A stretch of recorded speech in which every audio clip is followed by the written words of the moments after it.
There are two main components of the course. There's theory and there's prac. Today is the prac. I'll try and do as much stuff on court as I can. It's good that we've got some kids here to demonstrate, so I'm keen to throw them in the deep end. A lot of what we do here is basic. So being a club coach accreditation, you're going to be working with different age groups, and you're going to need to adjust how you approach your coaching to those different age groups. Those age groups will also have different levels of skill and ability and capability, and you need to quickly recognise those things. We're going to go through the BQ styles of play, communicating with young athletes, running an efficient training session, offensive concepts, individual offence and team offence and spacing, developing shooters. It'd be nice if we had those in this game. Defensive concepts, individual defence and team defence. So what this is BQ styles of play. So what they do is they break the offensive set, particularly because it's in 24-second shot clock. Normally, so I'm talking rep level here, is they break the scoring opportunities down into pace, space, create. On the flip side of a style of play, for offensive style of play, you also have a defensive style of play. So the first part they refer to as D-trans, which is move on the rise of the shot. So what they want there is they want to reduce mental gap. So games full of mental gaps, pauses between transition when we're going from offense, defense, defense to offense. Question, I'll ask the little guys.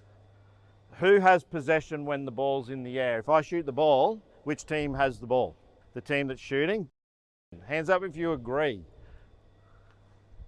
So if I just shot the ball and the ball's in the air, which team has the ball? Yeah, no one has possession. So they're telling them that right now we want to be ready to be on either offense or defense. So on the rise of the shot, they're saying think defense, right? Be mentally prepared. So not when it's hit the ring, as it's in the air, as the shot's gone up. Reduce the mental gap. Contain, keep the ball in front, chest blows. Just out of interest, who knows what a chest blow is? What a chest blow is? Cool, hands down. So we'll touch on that, but it's just something that's being taught these days of what they call gap and re-gap. And then wall up is if you're in the big, if you're big in the paint and someone picks the ball up, they want you to wall up, which is just hands straight up. Don't need to jump, just make yourself big. So we refer to that as walling up. Disrupt varies depending on other team strengths. Trap on ball screens, deny, things like that. And the last one is box out. Find man, protect, hit and sit. So that's boxing out. So we want to create contact, turn, sit. Now, they've got 4 parts to theirs, but I stole something from a coach who used to coach Illawarra Hawks called Gordy McLeod. He also coached in Cairns, NBL. And I modified it slightly, but he breaks their 4 components down into 3. And these are the 3 when I was at Suns as the SBL coach a few years back. I had these 3 as my style of play, but they cover all 4 of those. So contain, contest, control. So I called them the 3 C's. So contain was keep the player in front of you. Contest is every shot must be contested. Every person who has the ball in their hands as they shoot, I want the hand up. Research was done by the Australian team when Lamanis was head coach, where they looked at all the teams across one of the World Championships, I think it was 2012 or something, and they identified, they couldn't work out why Australia missed so many shots. Their percentage was lower than the rest of Europe in particular. And what they identified is that we were taking mid to high contested shots. So a lot of the shots we were having taken were ones with a hand in our face. And what they realised when they put it into the system with the analytics is that you increase the chances someone will miss their shot. Listen to this, kids. You'll increase the chances that the person you're guarding will miss their shot if they're shooting by as much as 70% just by carrying a hand. Just by holding a hand up as they shoot, you increase the chance that they're going to miss by 70%. So contain, contest. So I used to say every shot must be contested. So you got 3 levels of contest. You got low contest. So if you're shooting the ball right now and I'm here, it's not going to do much. If I'm a bit closer, so I'm here, might be enough. then a heavy contest is right in your face, you've got no room to move. All right, mid to high, 70% chance I'm going to put your shot off. All right, so contain, contest, control. The last thing for me, control, is box out, but it's also, for me, it's what comes next. It's quick outlet, quick transition up the floor. So it leads straight into the pace component of the style of play. All right, so I've mentioned 2 different styles of play, one offensive, one defensive. So what do you think a style of play is? So what is a style of play? What do you reckon it is? Any thoughts? Yeah, Ryan? Like a system set in place. So a system set in place. That's the start of a good answer, and meaning it is, it's correct. Any other thoughts that they want to build on that answer? So a system set in place. I'll add the word that. Any thoughts? That allows you to put all your other structures on top of. It's like the foundation of your house. So now if you go with this, and this doesn't have to be your style of play, but BQ want you to know it so that you can share it with the athletes you work with. So when they come to trial at state, they hit the ground running. Having your own style of play based on the athletes you've got might be a good idea too. Your own framework of what do you want in the first, if you've got a shot clock, 8 seconds. Most people would probably agree pace is one of the key, but you might have a slow team, by the way. This is the point, is just because they want you to do pace, what happens if you don't have a fast team? Like, is that going to serve you well? We have a tendency to be very good at telling athletes what they're not doing well, and we fail to tell them what they did well, by telling them is going to get reinforcement. All right. One of the things that I say is what gets praised gets repeated, particularly with a younger age group. So a lot of young kids will want, at under 13s and things like that, they're going to want to be coach pleasers. They're going to want to do the right by an adult or by you. So positive, constructive feedback is better sometimes than constructive criticism, or I prefer constructive feedback because it should be adding value. So give me an example of constructive criticism that wouldn't add value. Give me an example of something you could say to me that, as a player, that wouldn't improve my game. Yeah, make more shots, right? How's that going to help me as a player? Well, we laugh at it, but who's actually heard someone or had someone say it to them? Right? Yeah. Right? It's not constructive. And players as well need to learn this as well. That doesn't do anything for the person working with. So let's think about that scenario. How could I say that differently that might add value to that person that took the shot? Why are you saying it? Yeah, what do you think? So the main time most people say it's a bad shot is when something takes on 2 people, right? So as a coach, you could be like, I like that you're driving, you've got intent to be aggressive, but you're missing your shooters on the corner. So the next time when you drive, just look up rather than try to take it on 2. Just make it easier for yourself. All right, cool. So blessing. Yeah. So blessing, just used a method teachers use. Some people might know it, some not, for giving constructive feedback to an athlete. Does anyone know the method he used before I say it? You eat it. Burger. It's similar to, what is it? Sandwich method. Hands up if you heard of sandwich method. Yeah, cool. So sandwich method, right? So sandwich method is where you lead with a positive, you then give them the negative, and then you leave them on a positive. So what he was saying is like, hey man, I really love the intent for you to drive. That was a really aggressive drive, right? And then it's like, so that's the positive, because it is positive, it's a good thing. And then your next thing is, but 2 guys defending you, man. There's 2 guys open, right? When I show you the 5Ds later, if you got receiver spots, it's like you just say, you should have looked in the receiver spots. There's guys open all over the place. We would have had a better shot. Maybe next time when you drive, just check those corners. You know, like it's the sandwich method. Does everyone get it? All right. And hopefully you guys experience that. You got good coaches that give you that feedback that helps you. Because nothing's worse than having someone tell you something that doesn't add value and make you feel crap, right? And often doesn't serve anything but to maybe make you think about walking away from the sport. All right. You don't want to do that. We don't want to lose anyone to the sport. That's why fun games for kids is really important at a young age. Talk about points of emphasis. So today when I get these guys on the court, and even with you guys, you'll hear me say repetitive statements.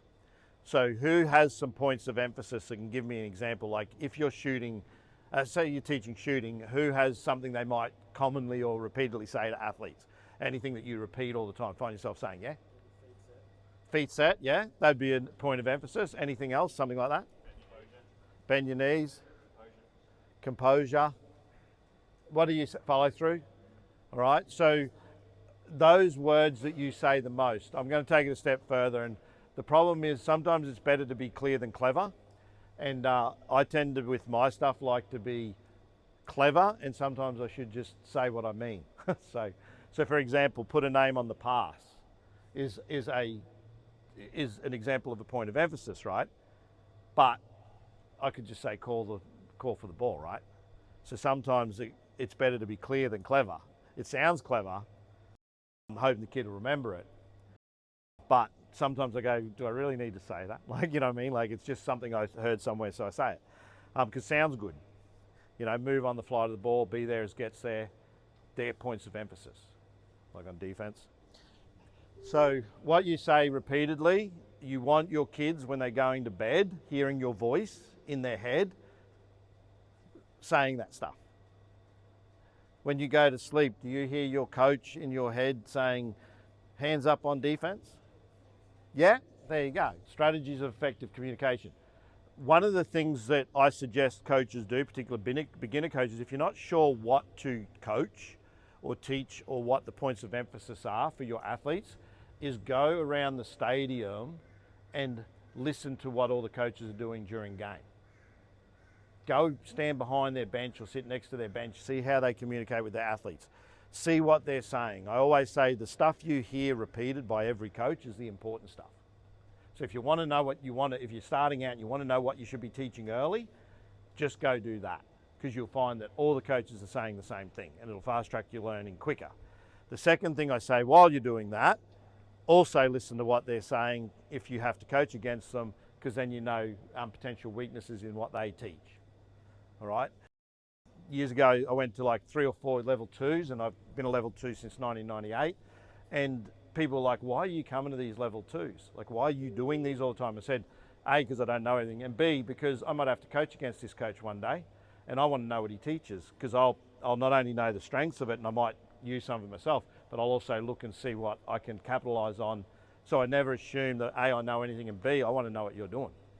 Because if I don't know what you're doing, when we come against each other, I'm going to have to find out. The easiest way to find out is when you're not against each other yet, because they're not going to think it's a threat.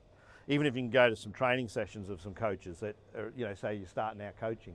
Can I come to your training session, Russell? Can I come to your training session, Dwayne? You know, can I watch what you're doing?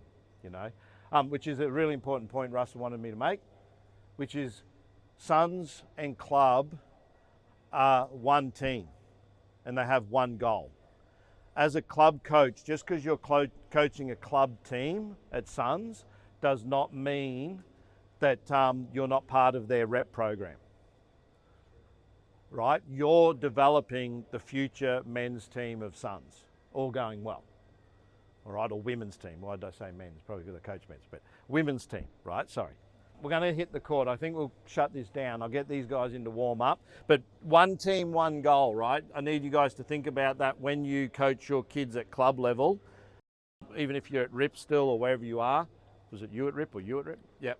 Like, or at Wizards. So don't treat your little team and your corner of the world as I'm only looking after this patch here and I don't care what's going on with the other kids. If you see the opportunity to help other kids within the association improve, then do that.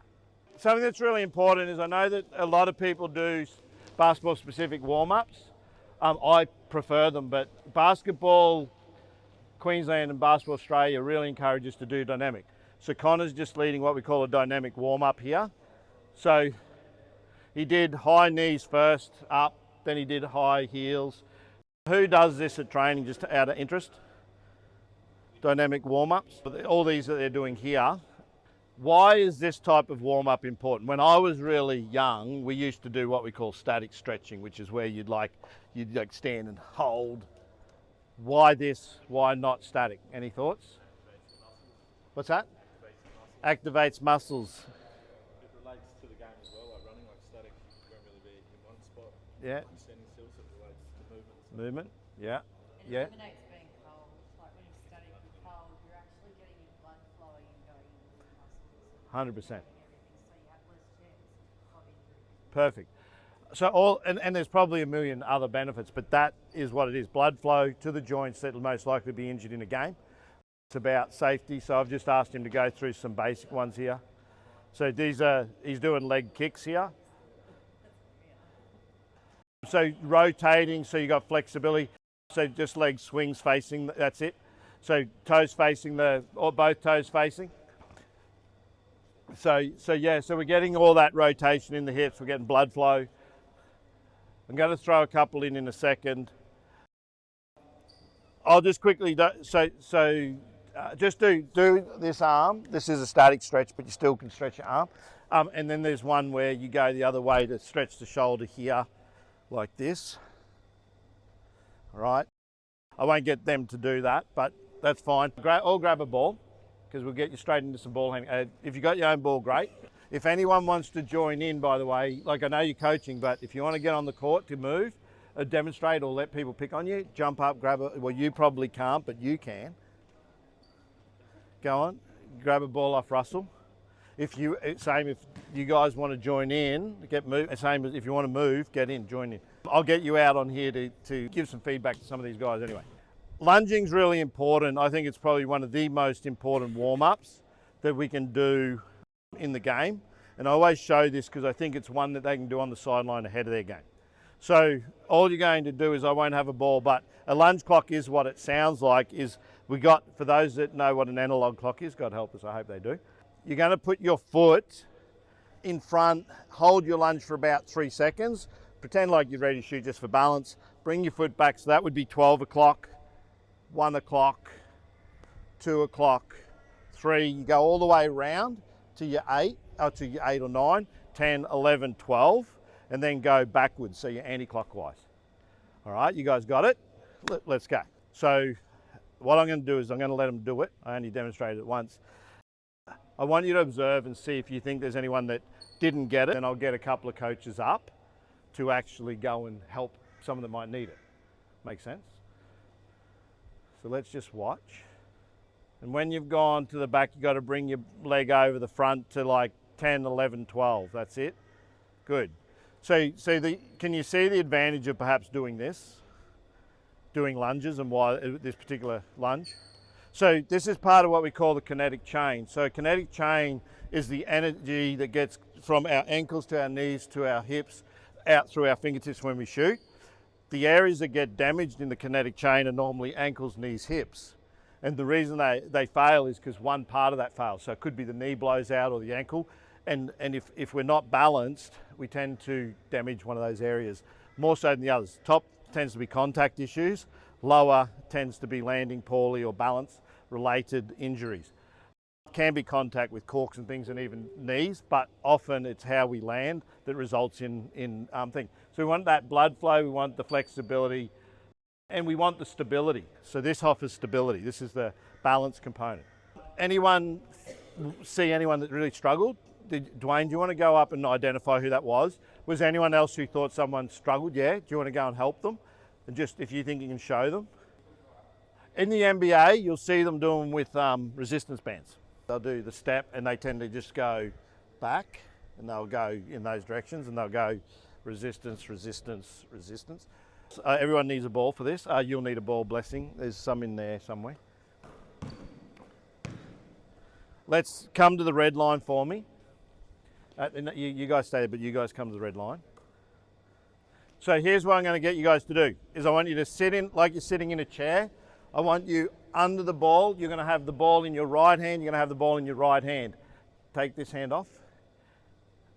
Yep. You're just going to pass the ball back and forth on the spot, from hand to hand here, catching it in your left hand from the opposite player and then pushing back with your left and right. So it's hand, hand, hand, hand. Okay, go. Stay under the ball. Try not to stand yourself up as you do it. Cool. Try and push the ball up, elbow above eyebrows. All right, so I'll just, because they're in this structure, I'm going to look at a pound series here, but I wanted to show this. So why would you think this would be, try and catch it with one hand, not two. Why do you think this would be a good drill, like from a passing standpoint? Yeah.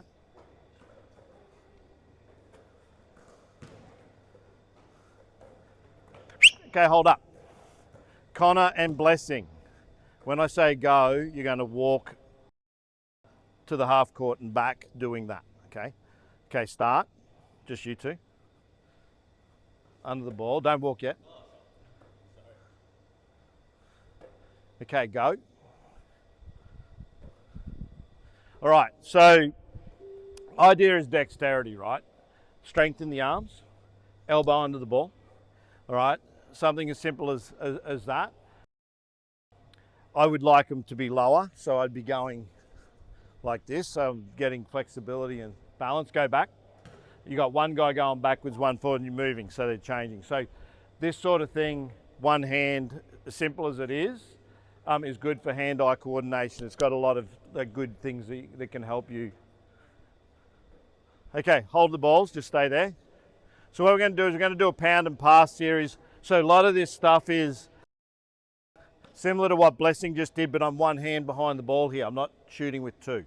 Trying to build strength and a good pound dribble. So what we're going to do is we're going to, same as we just did there, we're just going to do one dribble with our hand on the right hand side, then push pass without two hands. So actually, yeah, so I'll just be you, but better looking. All right. So it's just pound, pass. All right. So pound, pass, pound. Try and control it. Good. Pound, pass, pound, pass, pound, pass. All right. So see how you go with it. So I have a saying. It's not my saying. Stole it from the military in the US. If it doesn't challenge you, it won't change you. All right. So throwing someone in the deep end. This isn't that hard once you get it. It's just because you haven't done it before, right? They haven't done it before. Okay, go. Just start. So what I'm trying to do is challenge them to line their body up, elbow again behind the ball. So when we teach left hand push pass, right hand push pass, this is the component that you need, is this strength, not relying on a balance hand.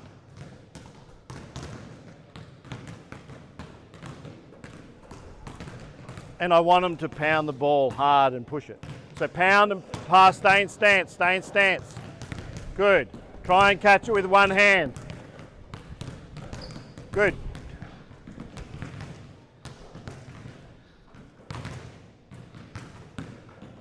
Okay, hold it up. Just Connor and Blessing. I'll give the little guys a go at this, but I'll get you to demonstrate it. So now you're going to go pound, cross, pass. So, yeah, so pound, cross, pass. So second dribble's another pound, and then you're behind with the opposite hand. Okay, starting on the same hand, go. So we call this the pound series. So we're trying to work on a strong dribble and hands behind the ball. And you can see they're catching one hand, not two. We want them to try and speed it up. Now, I'm not doing it with these guys, but once they're proficient at these, I'd have them walking forward and backwards. Okay, little guys, you can have a go and try it if you want.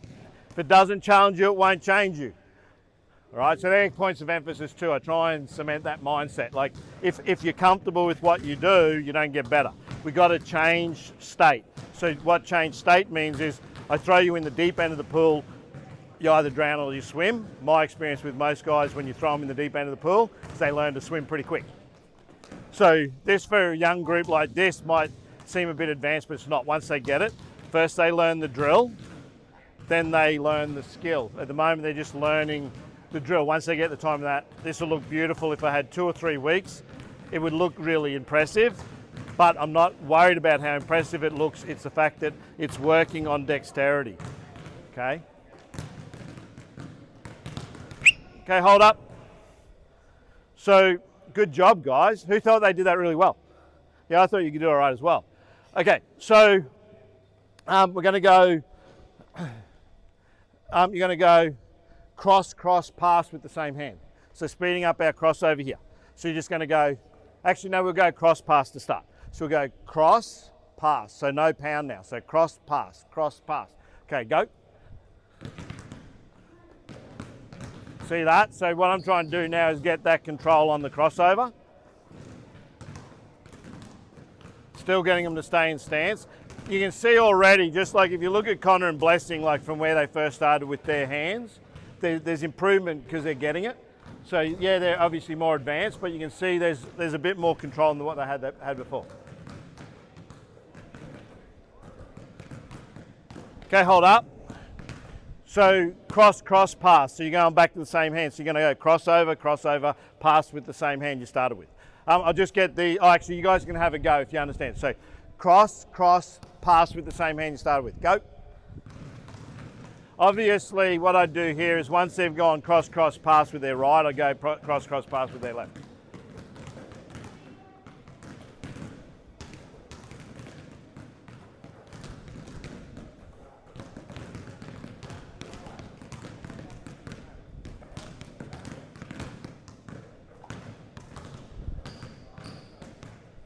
Okay, hold up. Back in the day, we did a lot of static ball handling drills. Up on my Ozswoosh website, I'm pretty sure I've got a skills matrix which shows what skills they need to introduce, refine and master. If I don't, I'll put it up. The other one is a ball handling sheet, which has all the basic coaching ball handling drills that you do as an individual. These are done in pairs here, but I'm going to incorporate what we used to do as individuals as pairs here. So what we're going to do is we're going to do a figure eight through our legs. We're going to do a flip pass. So a flip pass is actually something in the game. So if I'm coming up, instead of doing a handoff, he's coming off, that's a flip pass. So arm pass here. All right, so what I want to do here is I'm going to go figure eight, starting through my right. I'm going to go through the front, because you can go through the back, or you can go through the front. So we're going to go figure eight and flip.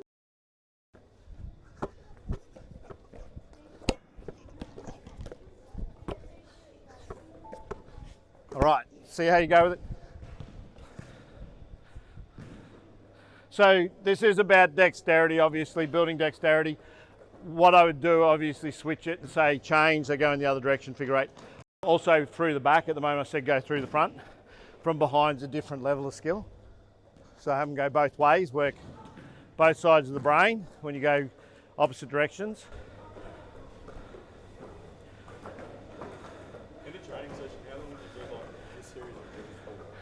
That's up to you based on when they get bored with it.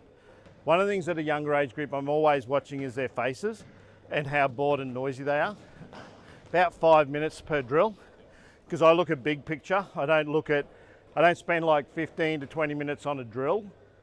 Maybe teaching a structure I might, like offense or a play. But as far as drills like this, my goal is they go home and practice stuff on their own. So I introduce it to them, then I expect them to go and practice in their own time. Good luck getting that happening, but that's what you expect. Best players will do that. Hold up. Good job. We just throw a little one. Blessing, you're going to work out, man. Oh my gosh. We just go behind the back here. So face the other direction. No, other. Connor. Face that way.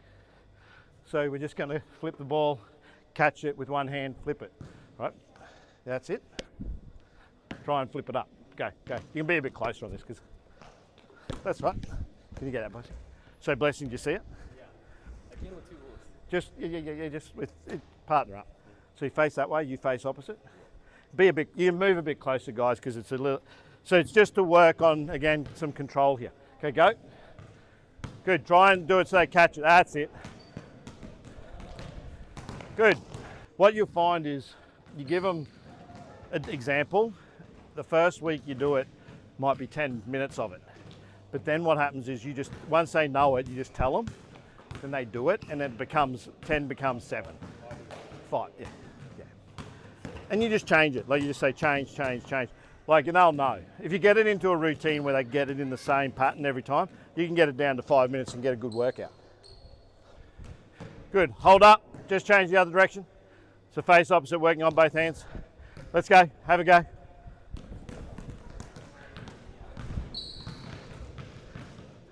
Who here plays basketball? I'm going to give Blessing a rest. Darcy, I know you can do this. Are you in the men's rep team now?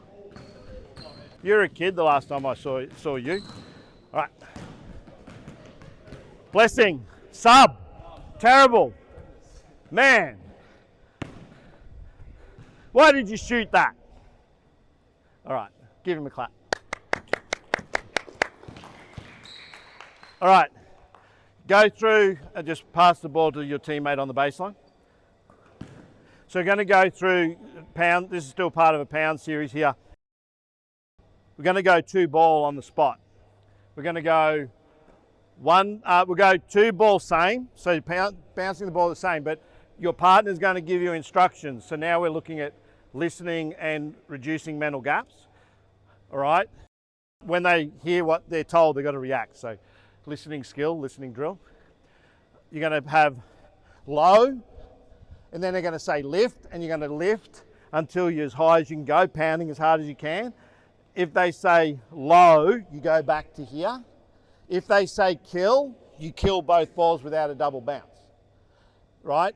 If they say go, you have to bounce the 2 balls going around them forwards like this, and then backwards, back to the start. All right, and then we'll swap. You can swap spots. All right, you think you got? I'll get Darcy to demonstrate it first. So talking to Connor. No, Connor, you're bouncing, but he's going to talk. So you just say start. So you go low, lift, and kill. So what we're doing, obviously, control, power. Keep going. Tell him to go. Good. So he goes behind. And you can keep going, just stop. Good, doing well. So when you say kill, it's both balls down to the floor to deaden them so they don't double bounce. We're working on our pound, like getting a strong dribble. First we're just going 2 ball, then we go alternate. So you guys can have a go now. So you know what you're doing? Okay, start. So even though there's 2 guys here, this is good if you've got a group of mixed age or new kids and kids, you want them to interact and learn to work with each other. Pairing guys up, particularly with guys that aren't their mates, is a good strategy. Are you off?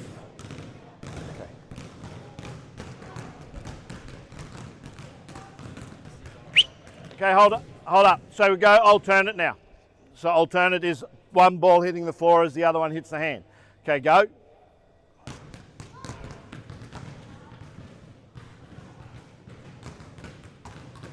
So if they do kill, it would be kill, kill.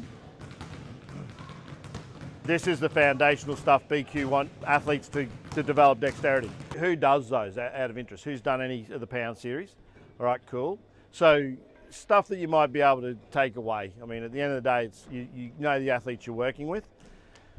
What we might do is look at a couple of fun games because of the age groups that are here, 13s and that. So we look at some play-based, small-sided games. All right, so tally ball, passing game, like netball, no dribbling. You guys, your instructions are, you guys can make this as many passes as you want in a row, but I'm going to tell you guys, you've got to get 4 passes in a row to get a point. We'll go first team to 3 points wins. It's just a demonstration. So how do you get a point, Connor? 4 passes in a row. You get 1 point. If your team gets a point, you put the ball down, you step away, and the other team picks the ball up. And they try and get 4 passes in a row. At a younger age group, I tell them they must stay on their player. They can only guard their player. So don't have 2 or 3 people guarding the ball. All right? So did everyone hear that? You're only guarding the person that you're facing. Do not be on anyone else. You cannot dribble the ball. Did everyone hear that? Or run with it. It's a turnover. If you get a deflection, so let's say Connor passes it to Liam and Rian touches it with his fingertips while the ball's in flight, but the team still maintains possession, the count starts from 0 again. So the team with possession, their count starts from 0. If Rian were to intercept it, his team's count would start straight away from the intercept. Only other rule I have is you can't pass the person that just passed it to you. If you do, it's a turnover. Okay, all right, you guys ready? Good. Out, other team's ball, just give it to him. Just guard him, here, give it to him. Go, guard him. 1, find your player. Good, that's out by you though, side ball. Let's go side ball, get it in. Good, 1, 2, 3, 4, ball down, 1 point. Pick it up, go. 1, 2, turn over. So, decision making, right? 1, 2, 3, 4, good. Oh, I don't know, that's all right, keep going, play from there, 2. 2-0 is it? Good. 1, 2, 3, 4, ball down, 2-1, let's go.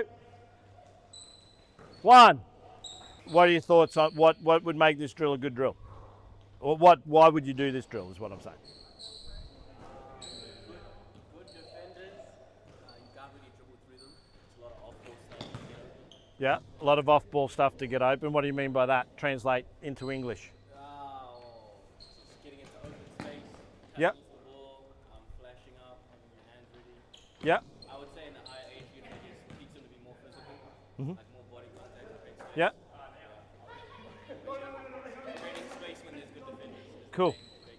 Anyone want to add anything else? Moving without the ball. Moving without the ball, yeah. What's our score over here, guys? Do we know? 2-2. Is that it? All right, who's the losing team here? Okay, losers. I like saying that. All right, you got 5 air angels. Air angels are these. Okay, go. So evolution of this, I give them a number of passes. I say 4 passes, then score. Still can't dribble, but to get your point, you got to score it through the hoop. So it's like netball, right? But I don't tell them that they have to score on the 5th attempt, meaning they keep passing till they get the open chance at the basket. Makes sense?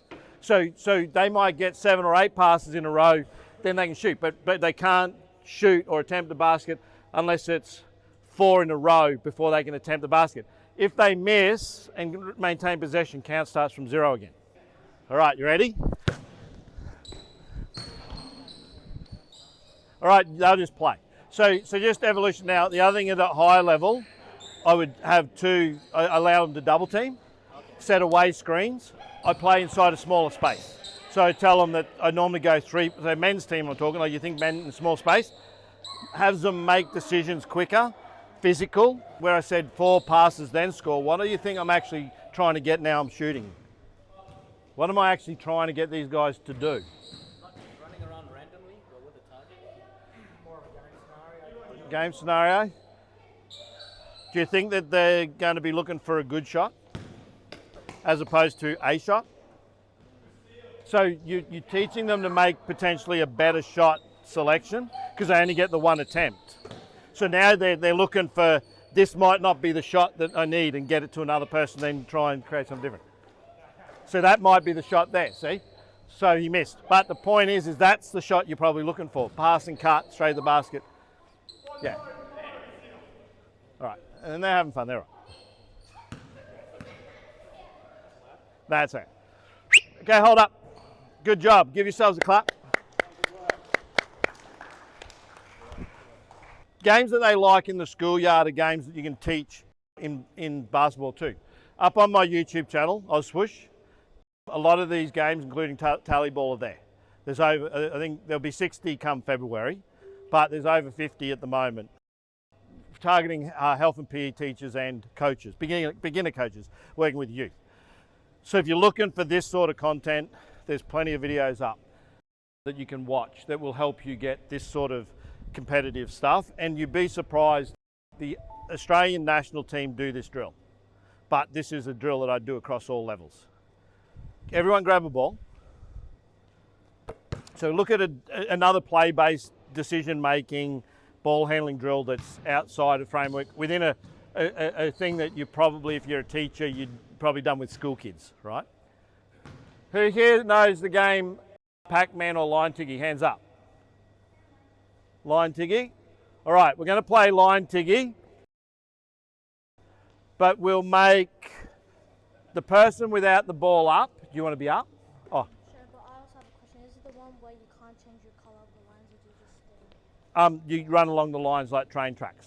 Are you allowed to jump over? No line jumping. I'll tell you the rules. So again, now we're talking, they're already asking me the rules, right? Because they're going to have different rules because different teachers will teach them different things.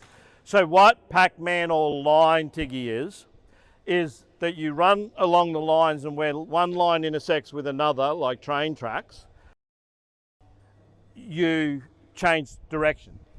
So you run like wherever a line meets, as long as you're along a line, you can change lines. All right? The person who's up, which I will make, Connor, can you put your ball down? Normally I'd do this where I'd have a person dribbling to start, and I would have the other people without a ball, and when they get tagged, they go get a ball and join back in. I'm going to reverse it here, which you can do, is going to have the person who's up without a ball. So if they get tagged, they no longer have a ball. So the people who are trying to avoid being tagged are the ones dribbling. Now, so you're dribbling along the lines. You cannot line jump, so you can't go from one line to another. If there's a line that's broken like these red ones, treat it like they're joined, so you just keep running. I normally would say you got to be on the same line as the person that you tag, but because there's a lot of lines on some courts, I just say if you're near the player and they're on a line near you, if you're tagged, you're tagged. They don't have to be on the same line. If they're near you and they're on a line, you're on a line, they tag you. So if you get tagged in this one, you've got to put the ball down. And you join and you become up as well. You're right, you're not tagged yet. Okay, so Connor's up. Okay, go. So good for a warm-up, but why would I do this? What's this teaching? What's this teaching? Yes.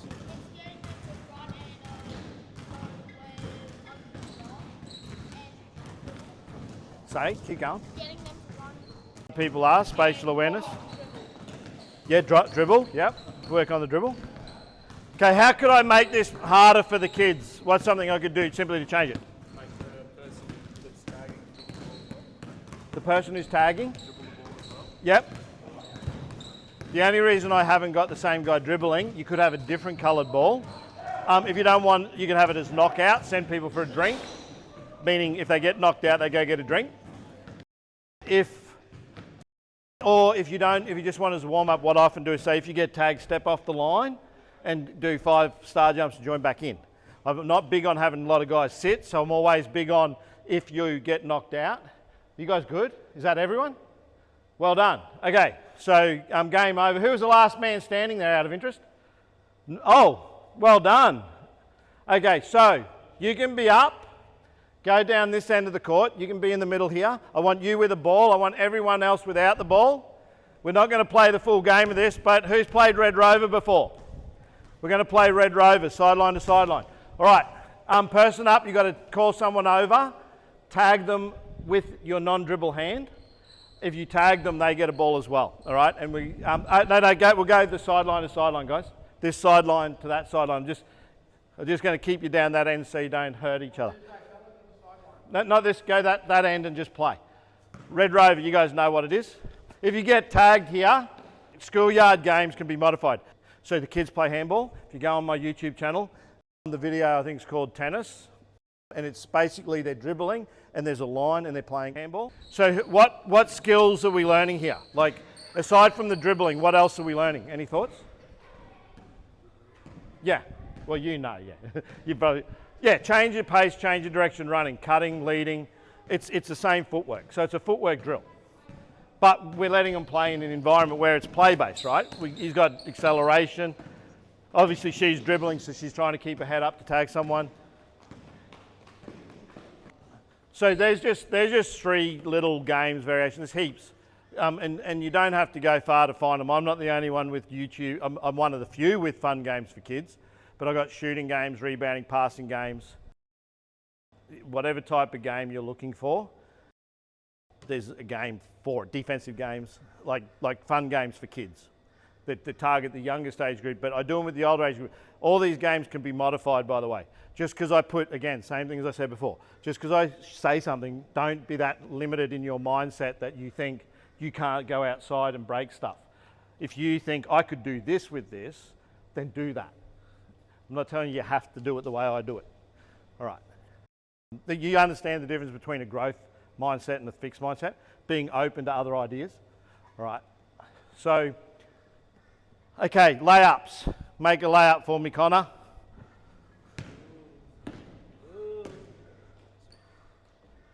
Okay, hold it up. How can we fix his layup? Actually, we'll give him a second chance. Make another layup, mate. That might have been the laziest layup you've ever done. I don't know. Okay, let's go. Rep layup. Let's go. Okay, what are your thoughts? Anyone? Was it a good layup? What made it a good layup? List the things that would make that a good layup. He had good height when he Height. bent Bent his knees. What? He went up, not forwards. Yeah, any other thoughts? Protected the ball on the way up. What about his footwork? Right, left, up. Cool. Yeah. He's what? Speed. Yeah, do you think he was pretty fast? Did you say the same thing? Speed? All right. Do you know what a power layup is? Off 2 feet. Let's go. Power layup. All right. Throw him in the deep end now. We can see if he can actually make a layup. All right. So, that's right. So power layup is off 2 feet. And normally it's if someone's trailing you. So you've got to realise that there's all these decisions in the game. So we're just going to go through some. And today, as a special treat for Suns people, we're going to go, AIS did this actually, you were at the coaching conference. We're going to go through some of the protection stuff because it's not often the layup that's the problem. It's that the kids don't have the confidence to drive to get to the hole. So we're going to look at how they can protect the ball today. So you're going to be the guinea pig that has to go through some of these. Now, this one is just, I dribble, and when I jump, I've got a low, wide base. You can pump fake if you want to get that guy in the air on your back and finish strong at the hoop. But you want your shoulders facing the backboard. You sort of come in side on, all right? I want you here, toes pointing the baseline, right? You did, other than that, it was really good. Let's go. So you sort of a bit of sandwich method there, otherwise it was good. Good, good. Okay, reverse power layup, what do you reckon it is? Other side of the hoop, finishing with your left hand, same footwork though. So instead of finishing on the right, you're coming across, up on that side. Let's go. So you've got to teach these to your kids. Why would he go that way? People think that he's going to go right, but if he steps in, they'll be confused and there will be no contest. To confuse him and no contest. Someone said it, I think. Why would he go on the left-hand side? Defender, what about it? Why would he choose the left hand? Rim protection. For rim protection. All right. How good are your reverse laps? Reverse lap. Beautiful. So baseline hand, baseline knee. Let's go. So you're doing a right hand reverse on the left hand side. So let's go. Woo! All right, showing off now. No, I'm joking. Give me a clap. Good work. So reverse layup. When you teach the footwork, so footwork for a layup on the right hand side was right, left, up. Correct? Same thing on a reverse layup. It should be right, left, up, baseline hand, baseline knee shoots the ball if you're using the rim for rim protection, as he just did. All right, so go. Yeah, reverse layup again. So let's look at his footwork. Right, left, up. Good. Why baseline hand, baseline knee? Any thoughts why we'd teach that? Hand away from the defender. Most guys you'll see will go with the hand on the side of the defender, right? Correct. By the way, again, you can do both. You should be training both, but they need to understand that they've got to finish this way and this way. So go left hand for me, finish with the left hand. This is where it falls down normally. We'll see how he goes with it. Let's go. So left hand reverse. Left hand reverse layup. I know you can make a left hand layup and power layup. By the way, you do them on both sides of the floor. Let's go. All right. So that's normally where it would fall down. Dexterity and mastery comes from the ability to do both. So fixed mindset, limiting mindset. Japanese concept, I think it's shuhari, of mastery is you learn the basics, then you become proficient in it, and then you break stuff, right? You break stuff. So at the highest level, mastery is when you've got nothing left to work on, you become the Steph Currys, the LeBrons. You just seem to be a different level than everyone else because what you've actually managed to do is break stuff. So for example, at the AIS, did they not at the AIS coaching teach one-step layup, which is taking off that foot? Yet for generations we teach right, left, up. And then when it's argued why you're teaching that at the highest level is because the game's quicker and you don't have, you put that, it puts the defender off, it's quicker. So you have to evolve to a point that you have that much mastery that you can break stuff, that you can go outside what you're taught at the earliest level of your game. So I say to athletes, so this is how I share it with the kids that I work with. This is why the one-step layup, two-step layup. This is what you've got to understand with basketball is the moment you say you shouldn't do something is the moment you've limited yourself. So what I say to the kids is in a game like Fortnite or a first-person shooter or a racing game, do you not want the best load up and the best arsenal of weapons in your loadout to take on whoever you're taking on? The answer to that is yes. So I look at every skill in the game as a load up or load out and a part of your arsenal of weapons you have to choose from. Runners, same footwork as a normal layup, but you're outside the smile there, the charge circle. All right, go. So these are different layup types. So runner, so same, if you miss, that's fine. So runner's just further out. Some coaches will teach floaters as a runner and a floater. At state, they teach them as different things. So I'm just letting you know that because some coaches just across the board teach a floater as what he just did and one off 2 feet. State teach them as, so I'm saying BQ when I say state, teach one-hand runners as off the same footwork as a layup. A floater for them is off 2 feet but doesn't have a lock and snap. So it's a put, so it finishes here. Yes? Do you know how to do it? Do you want to demonstrate it? It's good. Did you know that? Okay, so a floater now, so dribble off 2 and no lock and snap, just put the ball with some arc on it. Let's go. You can do it straight down the middle if you want. Like that, money. So that's, he sort of had the snap, but yeah, it was good. It was very good. Nice arc, teardrop. Euro for me. Just do a Euro, so zigzag step. All right, let's go. So these are the footworks, even at the youngest age group, that you need to know. All right? So Euro footwork. Kids, funnily enough, know Euro better than all the others. They do. It's like, so they're going to know Euro better than all the others. All right. Can you just grab that pad for me? So all those basic layups, you have to expose your athletes to. There is a higher level one's inverted Euro, which I'll get you to do and I'll explain it. So what an inverted Euro is, instead of stepping and going around the player, you're going to come on the inside of me. So when you do your Euro this time, I want you just to dribble in, point your toe at the corner, and then step through on the inside of me. So all I want to do is your first step's going to go there, and then your foot's going to come this side instead of past me. So just go. That's it. So we refer to that as it's an inverted Euro because he tries to get a reaction to come on the inside of me. He's trying to create space on the inside of me. Is that right, Russell? Inverted Euro. So one that you might not have seen that you can teach at my academy. Actually, what I'm about to show you, we do at my academy, just over here. So what you're going to do is we're going to do some protection here. So I don't see the problem so much with the kids learning how to lay up. I think most coaches, as coaches, you know how to teach kids to lay up. Where I think the problem lies is in confidence and the ability to drive. All right? Most of them, you get them in a layup line at a certain age. Once they've got it, they don't tend to miss.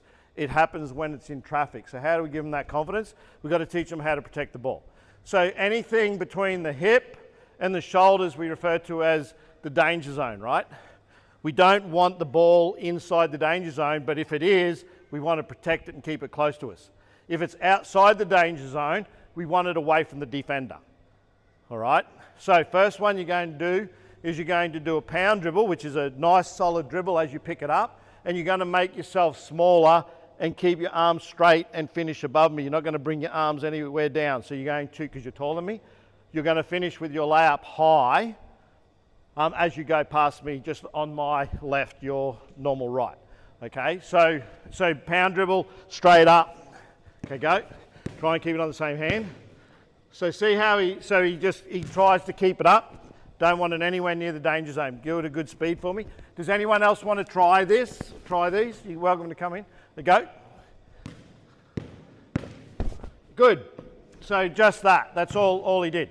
So next one I want you to do is you're going to go power layup but off your shoulder. So you're going to take a hit and make a connection. So you're going to come jump stop, hit the pad, and you're going to be off the shoulder here so that it's hand away from the defense. All right, let's go. So jump stop into me. Oh, you can keep a balance hand on it. Keep a balance hand on it. Yeah, so you're on your shoulder, but you still got your balance hand here. All right, so it's just keeping it outside the danger zone. So power layup. That's it, good. It's all right, it's the idea anyway. Next one we'll just go with will be over the top, which is similar to a Euro. So you're going to drive in, but when you come past me, you're going to go on the inside of me, and you're going to go and then finish. So you're going to go past me, but it's going to, I don't go here because it's the danger zone. I go behind my head. So it'd be like, right, around him. So we want ball behind the head here. You're going to finish on this side of me though. So right hand dribble. Good. Do you see what I'm trying to do? Keep everything out of the danger zone, away from the defender. Next one, normally I'd have two pads. Russell, can you just bring a basketball, stand between me? So these are things that when you're doing layups, if you get a pad or get even basketball, get them used to having a little bit of body or contact there. Just stay. You're going to go between the two of us, but you're going to cradle here. So we call this a two-hand cradle. Two-hand cradle is balls under and on top, right, like that. As you're on your last two steps, you should have that well protected. So I'm inside the danger zone, so I'm keeping it close to my body. All right, that's, if I'm inside, it's close. If I'm outside, it's away. Let's go. All right, see that? Okay, just go back. So everyone get the idea? Thanks, Russell. I just wanted you to be a second defender. One hand cradle on the inside here. So as he dribbles, without picking it up with two hands, you've got to bring the ball in close to you as you go past me on the inside here. Like go. So pick it up, yeah, like that, really close to your body. See that? Did everyone see it? One hand cradle. All right, but you're going behind your back. All right, so last one. This is a bit more advanced. That's why. Yeah, have a go. Have you ever done this one before in a game? All right, well, I expect to hear the reviews from Sons how good you were. All right, so there's one more actually as well, over here. These are the two I like the least, but I still teach my athletes because I want them to be the best player they're capable of being. I don't like behind the back for the chance that it could be raked, but that's a slim chance, but it's there, it's low. Could be raked up high by a tall guy as well, all these what ifs. The last one is the low dribble. So it's a low pound, so that's pushed through and gather. So what you're going to do is on your last dribble, it's going to be low, sort of head down, push through, then up. Okay, go. Coming this side here. Like that, see that? So he had it really low, step through and up. I don't like that one neither. Why wouldn't I like that as a means of protection?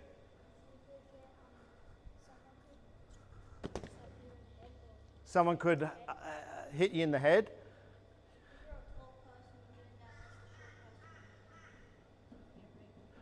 Yep, tall person against short person might not work as well, possibly. Any thoughts? Do you have any thoughts? So I'm not a fan because how low you go, that I've seen it where there's been two defenders that close the gap and the ball goes and the player stays. It's just a control thing. When you've got ball here or here, it's just when you get that bump, it's not. But I've seen it where guys have been pinned and it's gone. The other thing is even though I haven't seen it, I'm worried about, it's just me, like it's my brain going, I'm worried about a potential charge if they're outside the charge circle. Like if your head's down, you're going through two and the guy steps across and you're coming up late, you might not, and I don't know, they're just in my brain, I'm just thinking, I'm not confident with that and that, but teach them. Let the kids make the decision in the moment as to whether they think that's something they need or use. I am seeing guys at scrimmage the other day going behind the back after we taught it, and I was pretty happy because if you're not applying what you learn, you're not getting better. So I'm encouraging the athletes to treat every game they play as a training session. All right? In fact, that was the last message I got from Jaden was, I'm going to work on those in my rep game. And I said, good. Because if you're not, then you're wasting your time paying me to coach you. I call it USAB, it's 5 trips, 6 trips, whatever. We're going to do 6 trips. Each person has a role. So when you're in transition, that's when you're going from offense to defense or defense to offense. What BQ try and encourage is that you spread the floor. So what I try and teach my athletes when they're in transition is that the court becomes like swimming lanes. And we want a person in each lane. The further away you are on offense, particularly in the open court, but also in the half court, the more distance the defense has to guard you. So the further you are from each other, the harder it is for the defense. So we call that stretching the floor on offense. On the defensive end, what you want to do is what we call shrink the floor. All right, so playing gaps and things like that to stop drives. So we want to stretch the floor on offense to make greater distance for the defense to guard us, and we want to shrink the floor on defense. Stretching the floor here. We're going to have a rebounder. That can be you, Blessing. Is that okay? Can you be here? Connor, you can be our rim runner. So the rim runner for most teams is the most, over here, where are you going? Your rim runner, here. I need an outlet. You can be my kicker heads guy because you're really smart. Right? You can be my outlet. So my dumbest person is the outlet. No, I'm joking. Liam over here. I'm joking. All right, so Liam will be the outlet. Rian, you're going to be the kicker head guy, so just stay there, but you're going to be up in front on the wing, and you are going to be my weak side wing. All right, so just here. So the goal is that when we get into transition, we should have a fair idea of which spaces we want filled. Now, we're not always going to be in these roles. However, what I do say is if the rebound's inside, this is normally where, if the rebound occurs, the non-rebounding big, so normally it's going to be a big who rebounds inside. That's what we're emulating here, or after a score, they just bring it straight in out of bounds and get it straight to a guard. The non-rebounding big, his job is to be what we refer to as the rim runner. So this is where pace comes in, is we want him to recognise that he's not likely to be bringing the ball up the floor, and he certainly didn't rebound it and didn't take it out of the basket, so you know straight away to just go and own the other end of the floor. You own the basket. That's why you're called the rim runner. You're going to run ring to ring. The outlet, you're always going to be on the same side of the floor for me here as the outlet. So we're going to do 6 trips here. So each time you do each trip, you're going to have the same role here. So you're always rebounding, you're always rim runner, you're always outlet. You're always the kick ahead guy, so you're going to be on the same side as him, up around the 3-point line. Don't break the 3-point line. Don't go yet, Rian. You're always on the weak side wing opposite him. So when we go down this end of the floor, you're on this side of the floor. But when you come back, you've got to get to these spots on the other side of the floor. So you'll be there, you'll be here, you'll be on this side. So as soon as your roll's done, you cross. So here's what's going to happen. Rian, you have the most important role here. Once Liam kicks the ball to you, you have to work out who you're passing to here. The first person you're going to pass to is no one. You're going to lay it up. So you're the first shooter. The next person you're passing to is going to be Darcy. All right? So Darcy, you're the second shooter. Third person you're passing to is the rim runner. You're going to score going to the basket. The fourth person you're passing to, so this is the 4th trip, will be the rim runner again, but you're going to go back to the basket. So you're going to post up. So back to the basket move. The fifth person that you're passing to is the lag or rebounder. So you come through the opposite side of him, so you want to be on the opposite side of the floor so that he can come straight down the guts and he's going to dunk it. All right? The last person is the point guard. You give it back to him and he'll lay it up. All right, so first scorer, second scorer, third, fourth, you're special. So you get 2. Fifth person, last person. Rebound, outlet. So I know a lot of teams do this differently, but That's right. sometimes the trailer's on this right side, sometimes it's on the left. Ah, yeah, it depends on what you want. That's fine. We'll talk about when we sit down, yeah? Okay. You just, I want him on the, normally I go to a cross screen and a back screen after it as a secondary. So what I want you to do is just stay on your side of the floor. Okay, so if you don't get it, once you're the rim runner, you go the opposite side, all right? Let him, when it's his turn to score, he's going to come straight down the guts.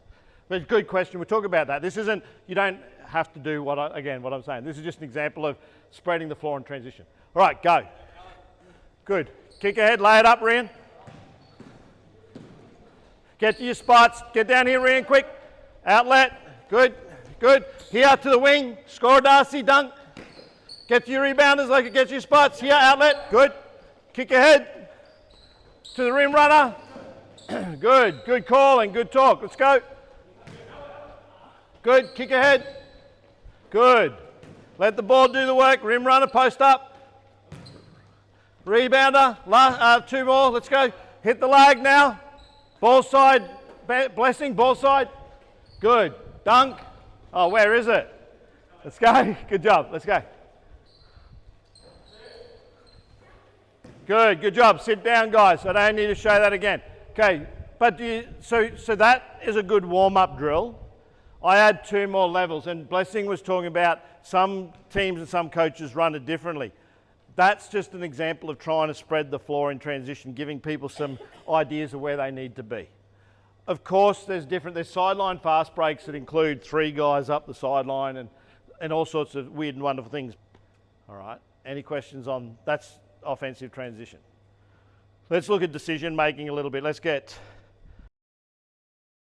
1, 2, 3 up. Let's get a ball.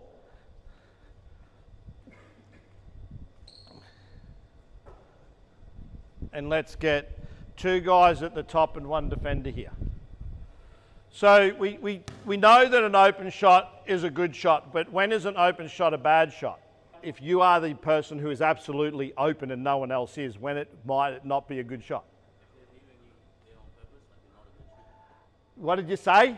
Say it loud. If you're not a good shooter and they're leaving you open. Yeah. See, he knows that. No, I'm joking. I'm not going to ask how.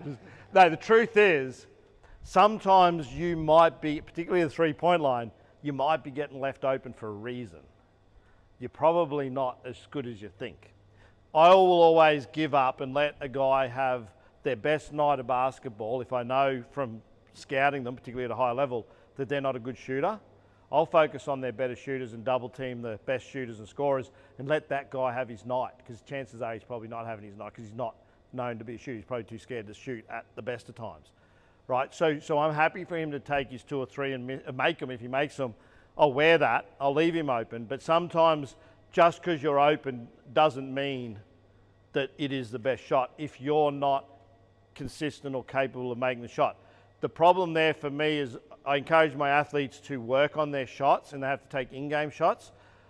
I won't pull a player up if they're not a great 3-point shooter, but they're working on their 3-point shot and they're open. I would encourage them to shoot it. What I probably wouldn't do if they've missed 1 or 2 is encourage them to keep taking them.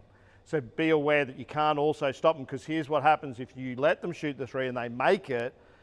Not only does it help their development and confidence, what happens is it then means that defensive team has to adjust, and right. So we got to make sure that there's a balance and we recognise both. But it's often that just because you're open doesn't mean it is your shot. But we do have to make them. What makes it a good shot is it's when it's within a range that you can consistently make. 1 on 0, you should make the shot. All right, that's the goal. Is like if it's within your shooting range. So the next step to that is 2 on 1 advantage. So 2 on 1 advantage isn't just this scenario neither. It's pick and roll actions. We're trying to create scenarios where we have 2 players resulting in mismatches, or an open shot. So what we're going to do is you're going to play defense, you guys are going to dribble. What I teach young players is early help, early pass, late help, late pass, no help, no pass. So they're the points of emphasis. So that's the decision making. So if she defends you early, you get rid of the ball early. If she defends you late, you get rid of it late. And if she doesn't defend you, you shoot or lay it up. All right, you ready? Come back here a little bit. You stay in the paint. You've got to make a decision whether you're going to guard the ball early or late. You guys have to try and find the open guy. Okay, go. Early helper. She's come early. Give it early. Good. Good. Finish. Oh, missed an opportunity. See? Okay, cool. Cool. Oh. Okay, swap. Change it up. 2 new offensive, 1 defensive. Good defense. Let's go.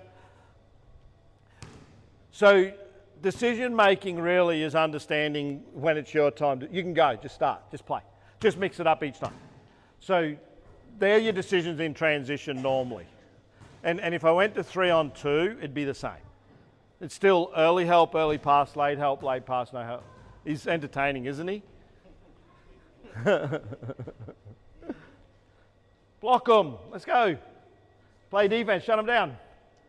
Let's go. Get it. Get it. Good. Dunk. All right. Cool. Okay. Hold it up. Good job. So you guys keep playing. You're having fun. So that's all the decision making is there. What we want, see, okay, dunk it. One day they'll do it. All right, just come down, guys. That's that teaching point. You can set that up as a drill where they're just 2-on-1, basics at a young age. They need to understand in transition when it's their time to shoot and when the defense is. The defense can try and get a stop. You can reward it, set it up as how you want, but I need you guys to understand that concept of early help, early pass, late help, late pass, no help, no pass.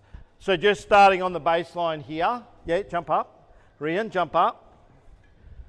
Pair up with someone you guard in a game. I want one group along the throw line and the other group on the baseline. So you jump up. Just guard someone. Get on the base. You 3 on the baseline, Now, some of you guys ball here.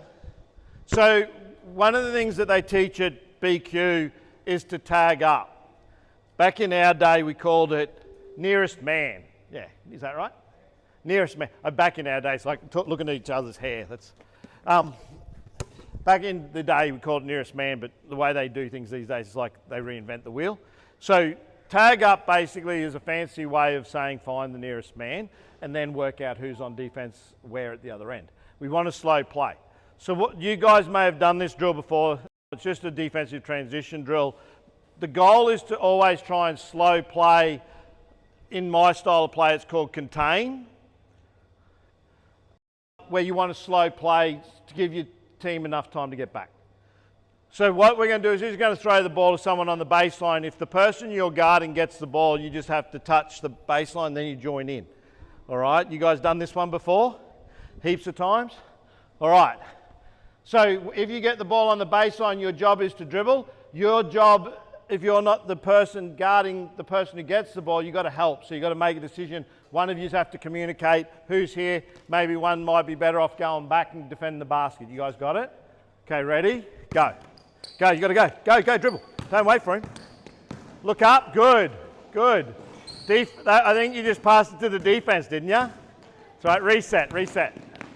All day, good job. All right, reset here. That's all right. You know what you're doing now? You done this one before? Yeah, just spread out. We'll go again, replay. So you got to go straight away. One of you guys has to slow her down first. So you got to switch. You got to go to the nearest player. All right, go. He's touching the line. You got to guard it. Good. You got to find the open player, dribbler. Use the pass. Someone's open. Good. Pass again if it's not you. Good. Pass it. Good. Nice. Money. Oh, unlucky. Right, reset. Other team on the baseline. Swap over.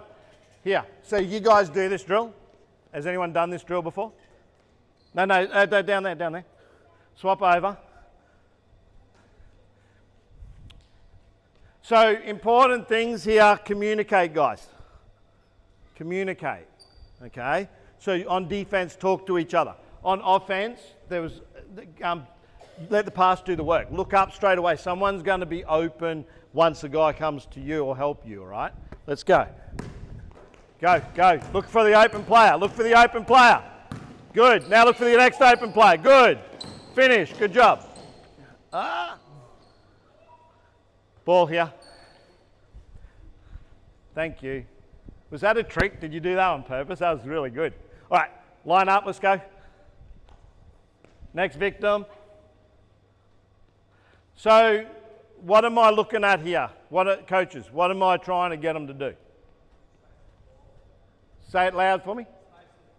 Space the floor. Yeah. Anything else? Sorry? Yeah, look for that open player early when you got that advantage. We're at a 3-on-2 advantage now. So that's when you got to recognise that your open shot comes when the numbers aren't the same. 1-on-0, 2-on-0, that's a 1-on-0, 2-on-1, 3-on-2. Right, let's go.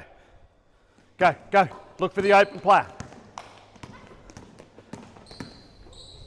Just play, keep going. Go, go, go.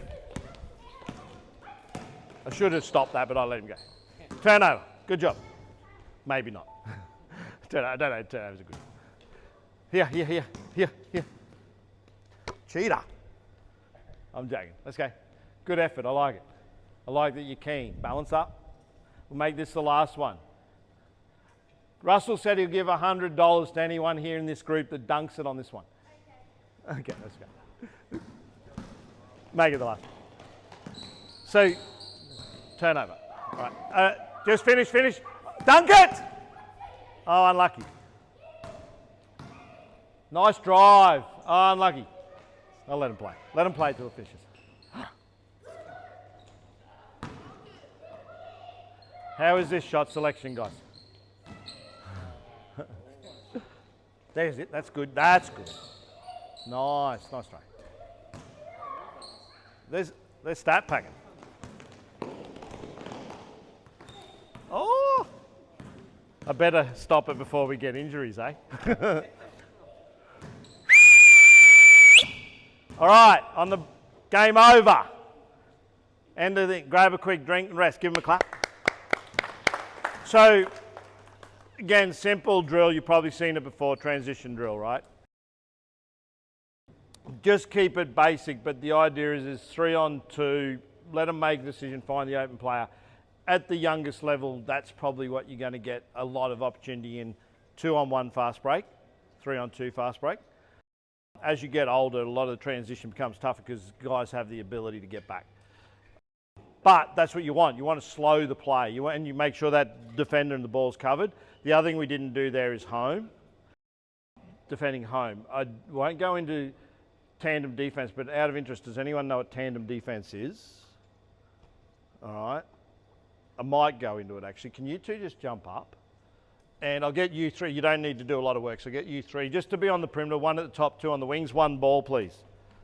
So this is a concept of the two most important things to defend in transition are the ball, you want to slow the ball, and you want to defend the basket. So the two communications we want our athletes to have is ball and home. And just on the wing, that's fine. You guys, you're not going to score yet or do anything yet. You're just going to pass the ball to each other around the perimeter. You guys are going to adjust accordingly. So you're just going to say ball when you're on the ball and you're on the split. So when this person in transition, because we've got a 3-on-2 advantage here, and we're trying to buy time for the defense to come down the floor. So we've managed to get 3-on-2 here in this situation. So this is referred to as tandem defense. So the guy here on the ball, what tends to happen in most teams, when the ball gets passed, this guy's the guy that goes and guards the ball. We don't want that. What we want is this guy takes 2, he goes to where the next pass is. So what happens is when the ball gets passed either side, pass it, you close out and you drop back, right? And if the ball was, say, skip to this guy, so let's just skip it, yeah? So what happens is the guy, so there's always this rotation. It's not going to happen forever, but the idea is we want it long enough to defend the basket and cover the ball, long enough for the defense to come back. So we refer to this concept as defense, yeah, so the ball went to the top now, pass to the top, he closes out, he comes back. So the guy at the back's taking what we call two. They're taking two players. They're responsible. Now, what I would say here now, I won't do it with the, oh yeah, I will. I'll throw them in the deep end. You'll be all right in your Crocs. I say go live, and now we're in a 3-on-2 decision-making situation, which is the same thing as I did 2-on-1, which is early help, early pass, late help, late pass, no help, no pass. I would try and reward, you know, minimal passes, like 3 passes. So if you can score in 3 passes, defense does 5 push-ups or something like that. Okay, guys, ready? What's going to happen is you're going to move the ball around the perimeter. Don't get any steals yet. Just step off the 3-point line. This is important too, by the way. A lot of players play on the perimeter, which changes your passing angles. Has anyone ever drawn a circle and put an ant in it, or seen that where they do it, and the ant doesn't leave the circle with a pen? So the ant doesn't, it can leave, but it doesn't leave. Now, we do the same with this 3-point line for some reason. Guys seem to think they have to play inside 3-point line, but we've got the whole half court. But what you want to do is be off the 3-point line to pass. Then you don't get the turnovers. What tends to happen is the guys use this as some sort of mental boundary where they think they've got to beat, can't, you know what I mean? Like, so be aware of that, have them off. So step off, make your passes. When you're ready, when I say go live or go, you play and look to score, right? You can drive, you can pass, you can do whatever you need to do to take advantage of the 3-on-2 situation here. Early help, early pass, late help, late pass, no help, no pass. Okay, go. Just move the ball. Don't play yet. Just pass. Ball, talk. I said don't cut. Yep, that's all right. So that's an example of someone who didn't listen. So Blessing, what would you do right now? You'd what? Can take a jog. Do you want? He said take a jog, mate. No. Okay. All right, let's go. Don't go until I say go. Yeah, sorry. I just want to make sure they get. So the reason I do that is because I want to make sure these guys on defense get the concept. Right?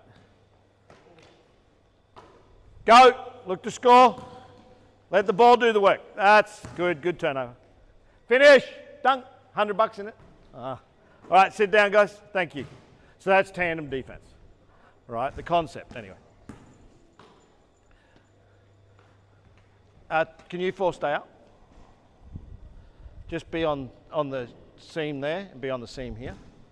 So talking a little bit about defense here, you be on the seam on offense, on the seam. So we talk about seams and wings at a higher level too. Some of the games change a little bit just here. So the seam, when we refer to the seam, we're referring to this section from here to here that goes up the court. This is referred to as the seam. So if you ever hear the term at a higher level, that's what we refer to seam. Wings still wing. Like, so we refer to seams and wings. Some offenses, I run an offense called spreads offense, which actually has no one at the back on offense. It has high post, wing, wing, 2 seams. We play this high. So, and we have cuts off the high post. And it's really hard to defend because the people defending at the back have no clue how to defend it. But this is actually how you'll see a lot of teams playing their offenses in seams and wings, particularly in the NBA. Now, BQ want you to learn to hip turn and defend the gap as part of like Packline. So you'd be on the ball here, you'd be in the gap. So when they say defend the gap, it's basically you're in the space between the ball and your man. So it's almost an equilateral triangle. Okay? Now, they also say the closer the ball is to your man, your player that you're defending, the closer you need to be to your player. So where a lot of guys fall down here is, can you just pretend, you just stay, but you pretend to drive like you're beating him, stay. What happens is this guy tends to come to help. Just go. And that's when you get the hemorrhage happen, because he's going to help. This guy needs to learn to guard his guy, right? What happens is your responsibility is to make sure you're staying, the closer that gets to your man, you're still in the gap, but the closer you need to be. You just need to be a better defender. Some coaches teach this, some don't. I don't mind closing out if you've got athletes, or length, or showing, but BQ want you to, what they say is no 2-way closeouts.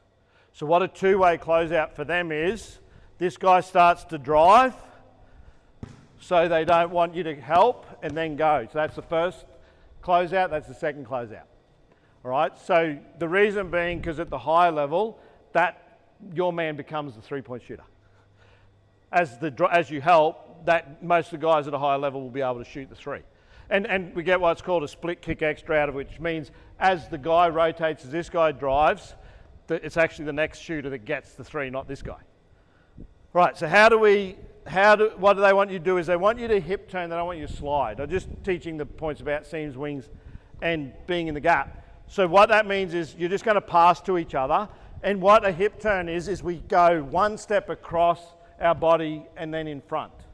Instead of old school, which used to be slide, slide, it's now step. You see that? So it's a cross step to get in front. So that's what you're doing as the ball's passed. In your seam, buddy. Good. Ball. So that's the motion we want you guys to teach players. All right? Be same on the wing as well. The footwork, because back in the day we used to slide everywhere. But they've worked out, or this is more efficient, you get further length. So if I go like that, I get more length stepping across. So they call it a hip turn. Okay, hold up. Good job. So let's just get you two. You come and be on the wing. You be on a wing. You stay in the seam. So defend the wing, on the wing here. These are concepts, by the way, I'm exposing you to, not necessarily saying you have to do it. But BQ, it's on the sheet, so I cover it. The concept of a positive pass is any pass that goes towards the basket. So this is after the ball's been picked up. They don't want to allow any passes towards the basket, so they deny. So if the guy at the top dribbles and he picks up the ball, pick it up, now we're denying this. We're not allowing anything going here, and we're also in the post denying. We don't want any penetrating passes. That's called a positive pass. Allow negative passes, so don't deny passes going away from the basket. Make sense? So that would mean that if the ball's here, even if he picked it up and dribble, and he picks it up, you don't have to deny that because it's going to go away from the basket. Make sense? So footwork for that movement would be the same as I just showed you, the hip turn. Just stay there for a second, because who understands the concept of Packline defense, just so I know? Anyone teaching it, just out of interest? You teach it? Do you do any Packline defense? Hands up if you want to know what it is, just if you do. BQ teach it. Okay, you want to know what it is. That's fine. Can you jump up? Did you want to know? Do you know what it is? Did you want to know what it is? You don't teach it though, that's fine. I think at a younger age you probably wouldn't. A lot of refs pin it as being a zone, and it's not. But because you're in a gap, they see it as a zone. But it's actually a man-to-man defense, because if you move the players, the relationship with your player adjusts, like you should be adjusting. That's how you know whether it's a zone or not. So most refs who actually understand it don't have a problem with it, but some will pull it up as a zone if you've got zone busters at a young age. They don't tend to do it at a young age. Can you jump up?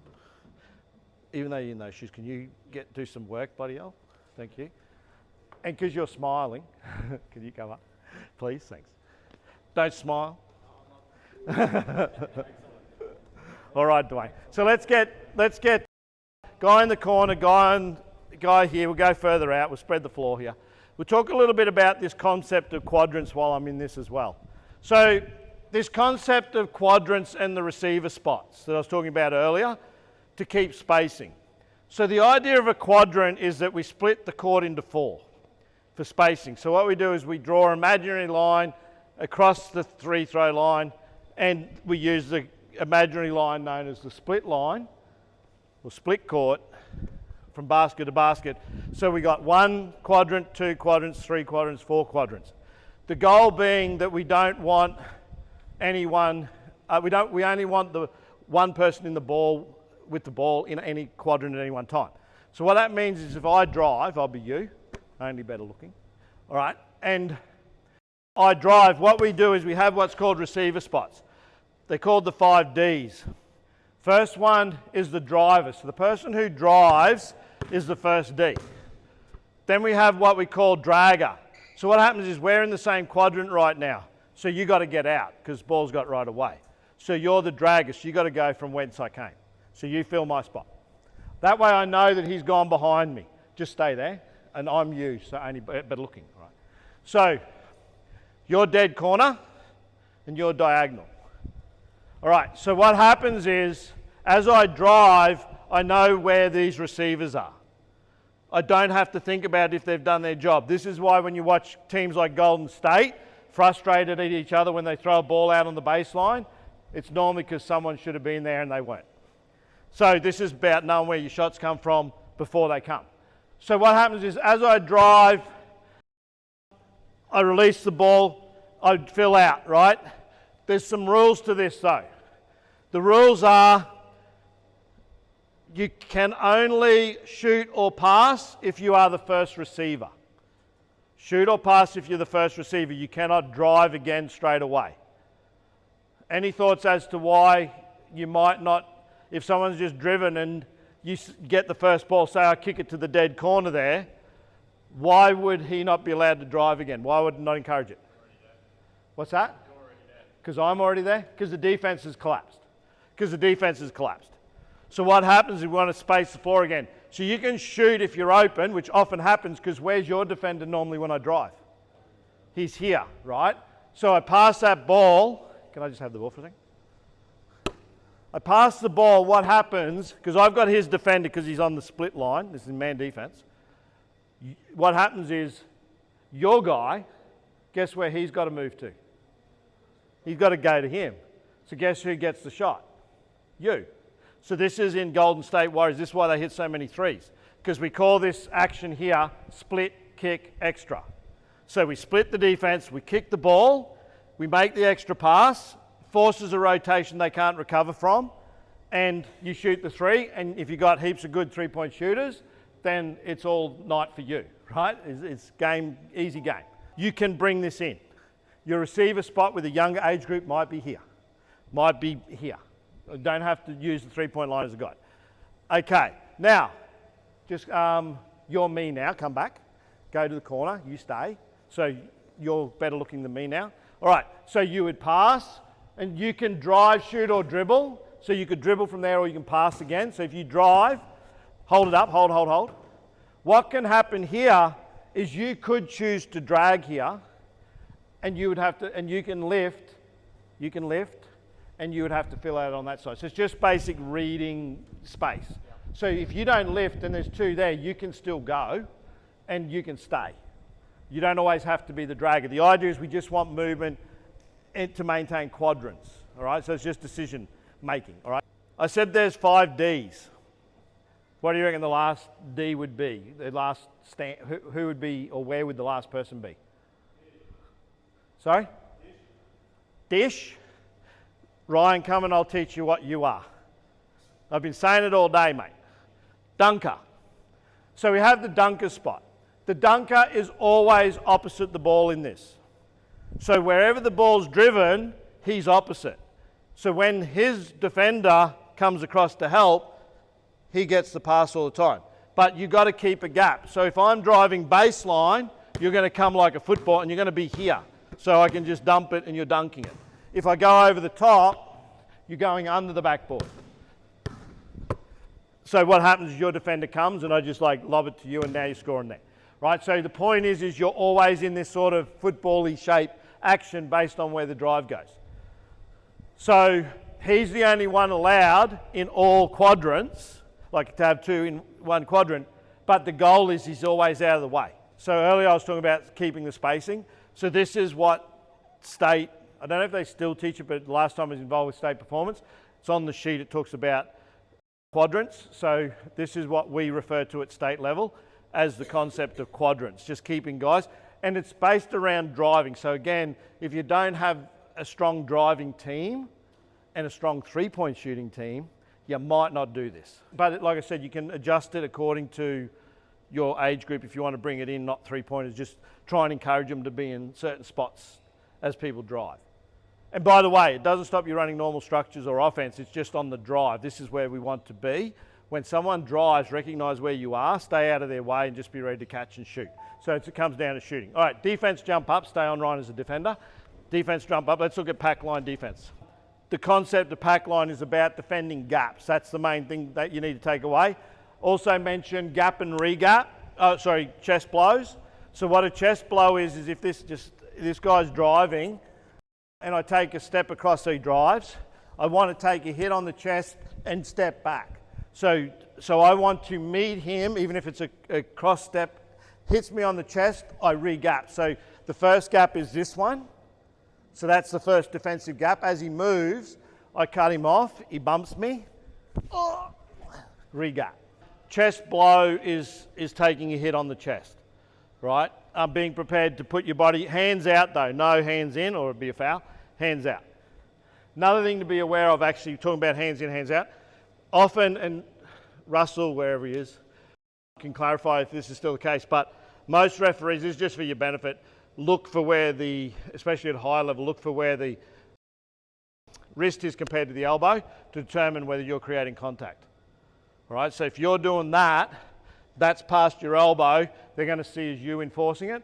So you want an arm bar here with the elbow here, not that. Straight elbows, they start to see as you gaining advantage, and that's what they're looking for. All right, so ball's there, you're in the gap, you're split, good. Ball gets passed, one pass. So you're on the ball, you're in the gap, you're still here. You can be a bit higher just so you can see both. All right, pass. So we're in gaps here, pass it this way. So ball, gap, and you're in the gap, so here. So what the idea is, we want to stop the dribble penetration. We want to shrink the floor. I said that on defense. So if we got our hands up, everyone on D put their hands up. What happens now, when he looks down the floor, he doesn't see the gaps to drive. But if the hands are down and he's, say, back old school, one step off his man, one step towards the ball, that's, say, where he's defending here. I know we've only got 4-on-4 here, shell drill, but that's a big gap for him to drive. So we just want to make him think twice about driving. At state, they want the guys to be ready to defend for at least 2 dribbles. At least 2. You're not making a state team if you can't defend 2 dribbles. Best players should be able to contain for 3. If you can contain for 3, you've normally done your job because that guy's not scoring, he's going to give it up, right? And it's not this guy's job to bail you out. So what they tend to do is if a player's beaten, they have a simple communication, normally from behind, which is stay or go. That's it. If they see that you're beaten, they switch. So they would say stay or go. How do you know if someone's beaten? How do you know when someone's beaten? Yep. If you're in front of him, that's probably a good guide. But let's just talk about this specifically so you can teach your athletes. I got the ball. You just pretend to guard me, but don't guard me. All right. So is he beaten? Is he beaten? Is he beaten? Yeah. So it is in front, but it's also once I've passed normally his front hip. The moment I'm past his hip, normally they're beaten. So what this guy, if he's helping, is looking for is, am I here and does he have a chance to recover? Your job needs to be to say stay or go. Call and commit, regardless of whether you're right or wrong, because it just creates confusion. Even if it's wrong, you can apologise later and say, sorry, I should have said this, but using your voice is important. So what that means is if you see that he's beaten, you say go. What that signals to him is that you're going to come and take this guy driving, and now he's just got to run to your man. Yep. And that's how they solve the problem of rotations. They just have that simple thing. If you're beaten, the guy behind you makes the calls and commits to stay or go. And if he says go, then you run to his man and he'll pick up yours. All right, just pass the corner. Gap, gap. Good. Now, perfect. Hold it. You did something wrong, which is great because I can use this example. I'm joking. All right, so what we don't want as well is back to our players on this side. So this guy should always be as low as he needs to be to see both. So have your fingers up, pointing your pistols, like that. Bang, bang. So you can see both, and you should see both, because what tends to happen at a young age, these guys turn their back. You need to see both. If you can't, you can also head snap, like what we call a head snap, turn your head. But you can be as low as you need to be to see. So guys off the ball, try and keep them butt to baseline. Or back, say the same thing, back to baseline. Okay, let's go. Let's move the ball a couple of times, see how these guys go. Ball, split, home, see both. Good. All right, go live, play, score on them, kids. Score on them. Look to score, they can't guard you. Ah. All right, cool.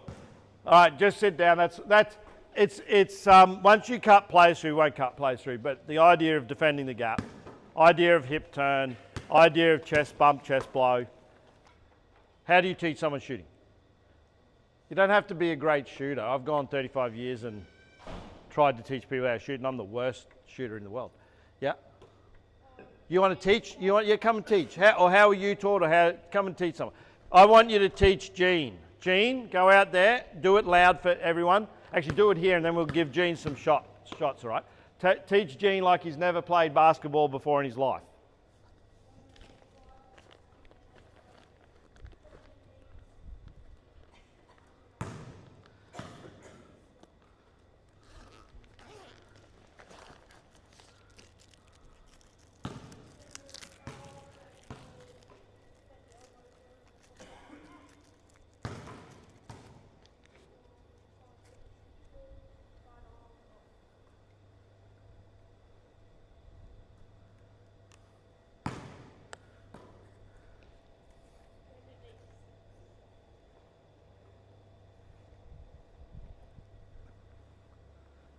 All right, Gene, go shoot a couple of hoops, see if he helped you.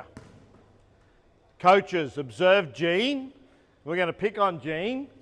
Gene, move, just move somewhere close that you might make one. Don't do the three, I know you want to. No, shoot where you feel comfortable, and we're going to observe your shot, and we're going to give some teaching points, not for you, just what we might teach other people.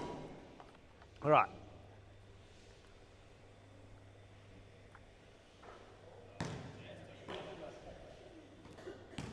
One more for the win, NBA championship.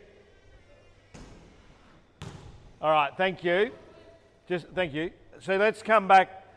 Let's pretend it wasn't Gene shooting, it was someone else, so that he doesn't have a complex. No, good job, mate, thank you. Straight shot's a good shot, by the way.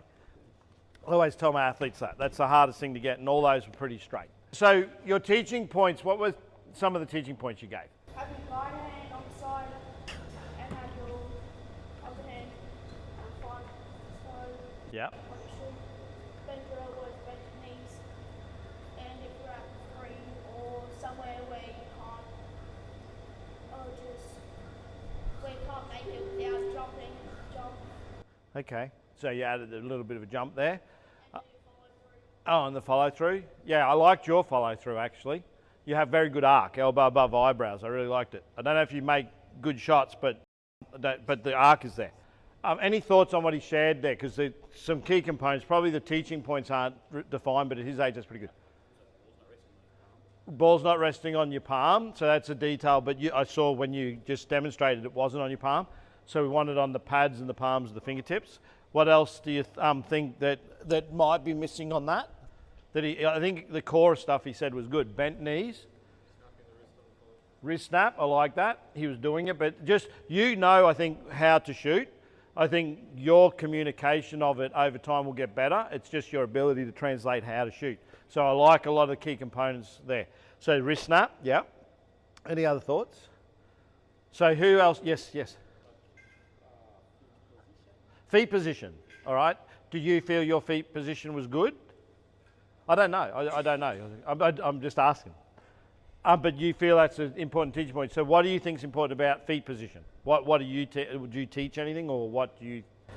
I think if it's someone who never played basket before, Yeah. and you told them, but you don't tell them how they can fix their feet.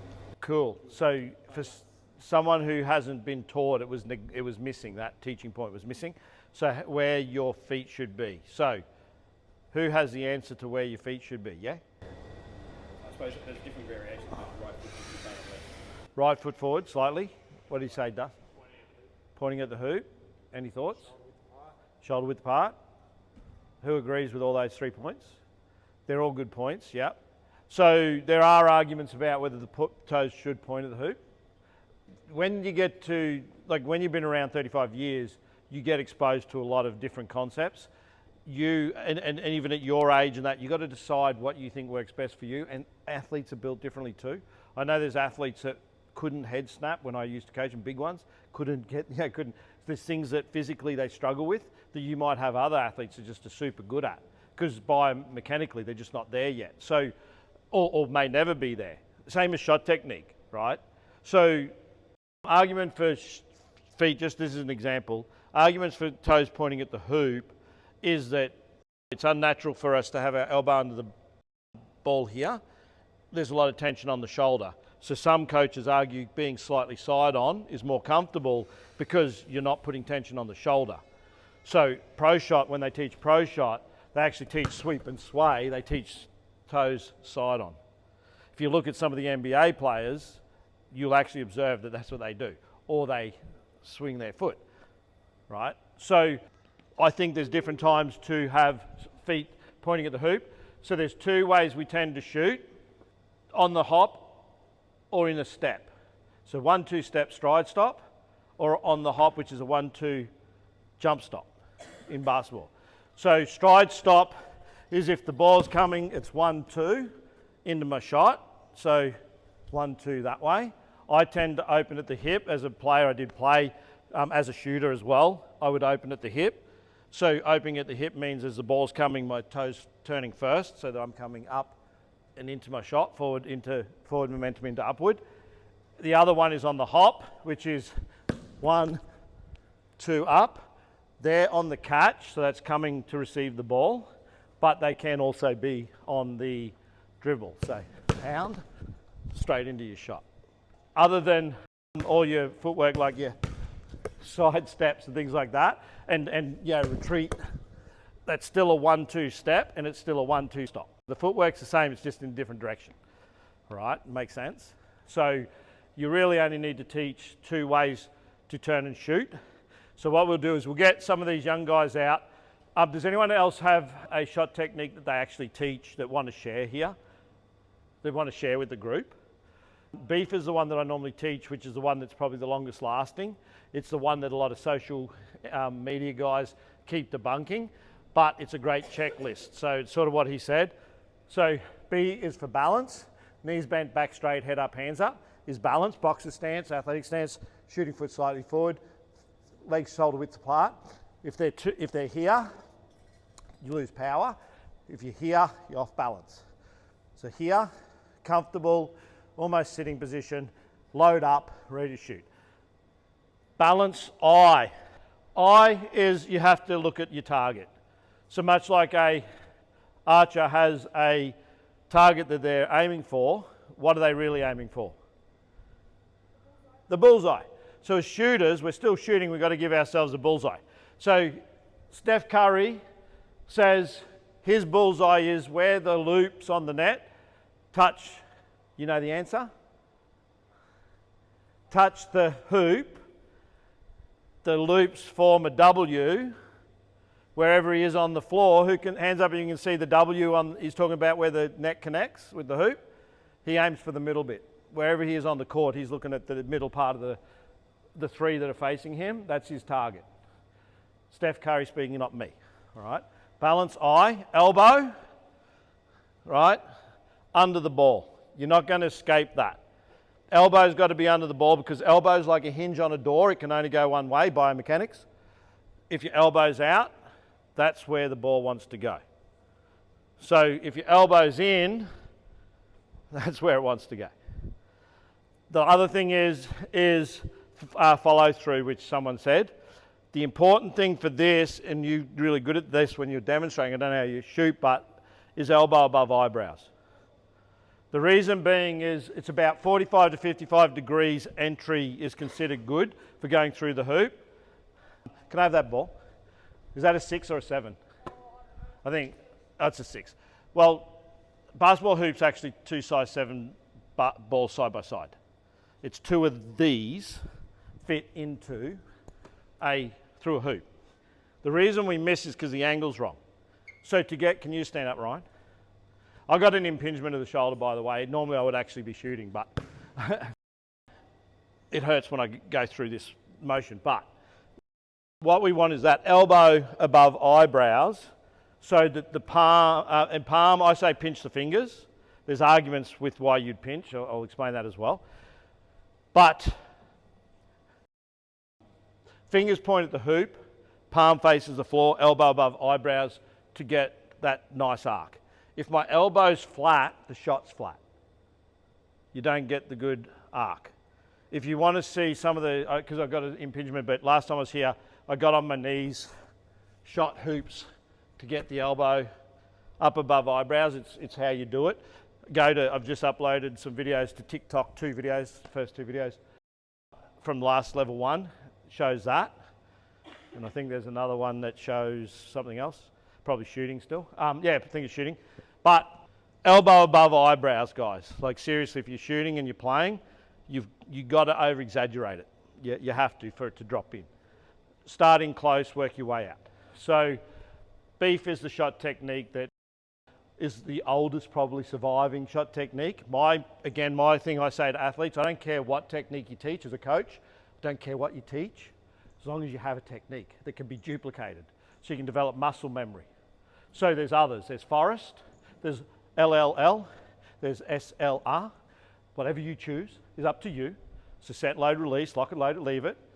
Forrest is pro shot, which I think is stupid, but it exists. But it's whatever you choose, as long as you can duplicate it or you can explain it to athletes. The simpler the better. That's how I look at it. It's better to be clear than clever sometimes. And I think as coaches, we try and be too clever when we could just use English. Okay? So here's what we're going to do. What time these guys got to go? What time are we at now? All right, let's get them shooting. I want you coaches to grab a couple of these kids, don't manhandle them. Teach them or have a look at their shot and give them some feedback. All right, you guys grab a ball, go to a basket, just go shooting. Some coaches are going to have a look at your shooting. Using the sandwich method, please. I don't want any kids go, you can shoot as well, you're right, mate.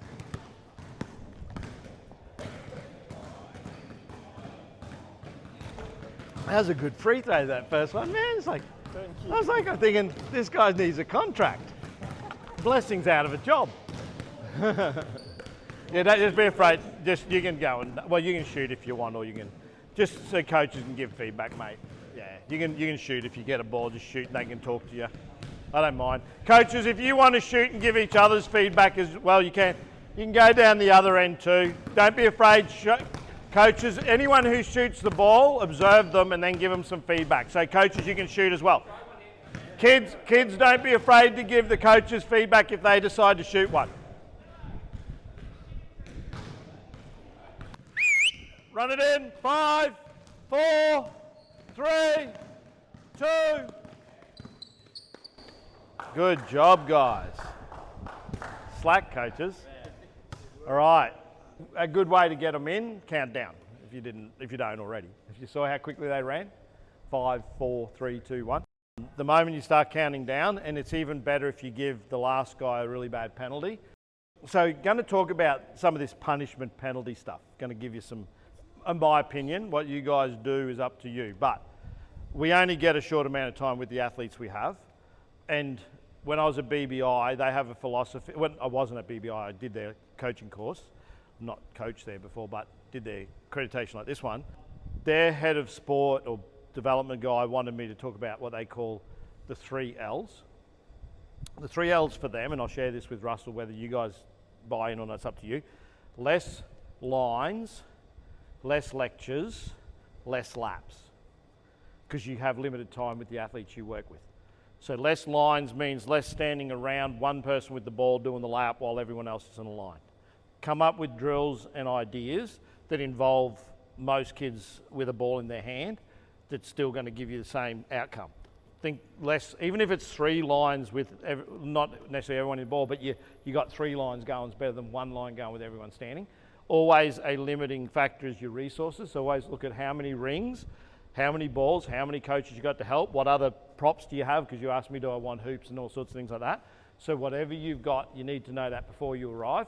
Like I brought a pad today knowing we're doing protection. So I would make sure I do my program and I look at what I need and I make sure it's in my kit for when I leave. But just know what you need resource-wise is going to make your session good. Keep it busy. Now, the penalty and punishment thing is 2 different things. What's the difference between a punishment and a penalty? Do you know? Two different words. What do you think of punishment? Why would you be punished? That's right. You done something wrong. Well done. What were you going to say? Good job. All right, I like it. I was going to say that too. Yeah. Brilliant, mate.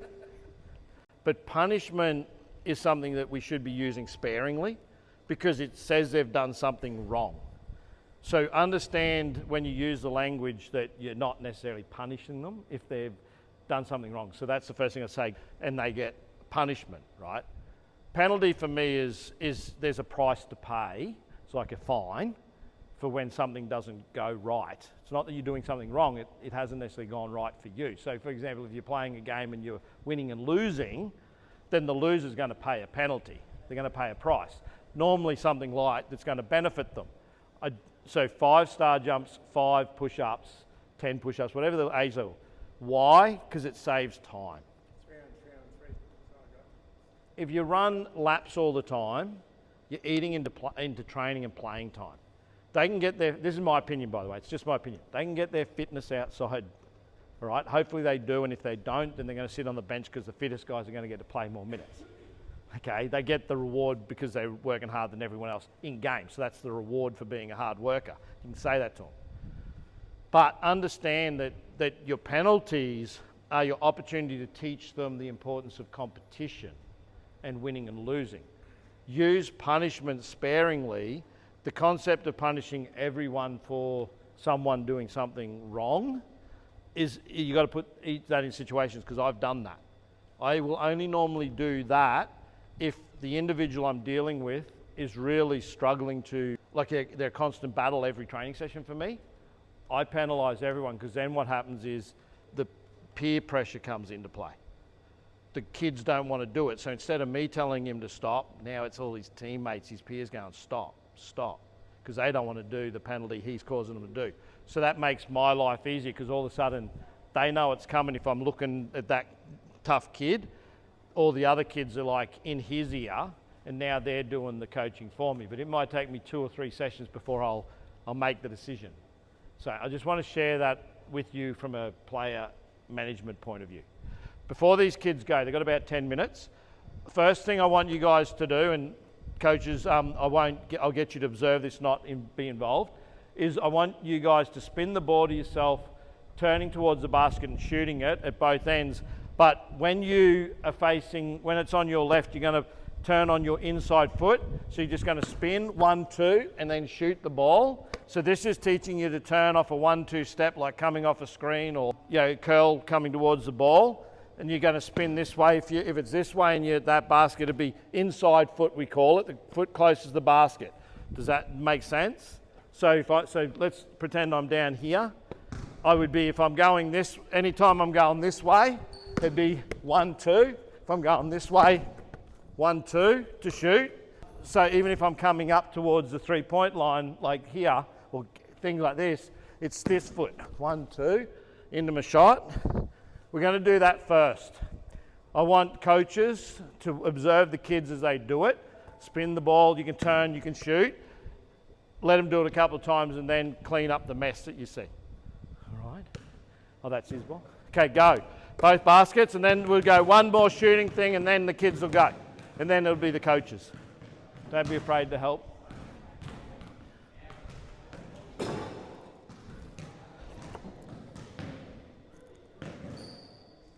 You break it, you pay for it.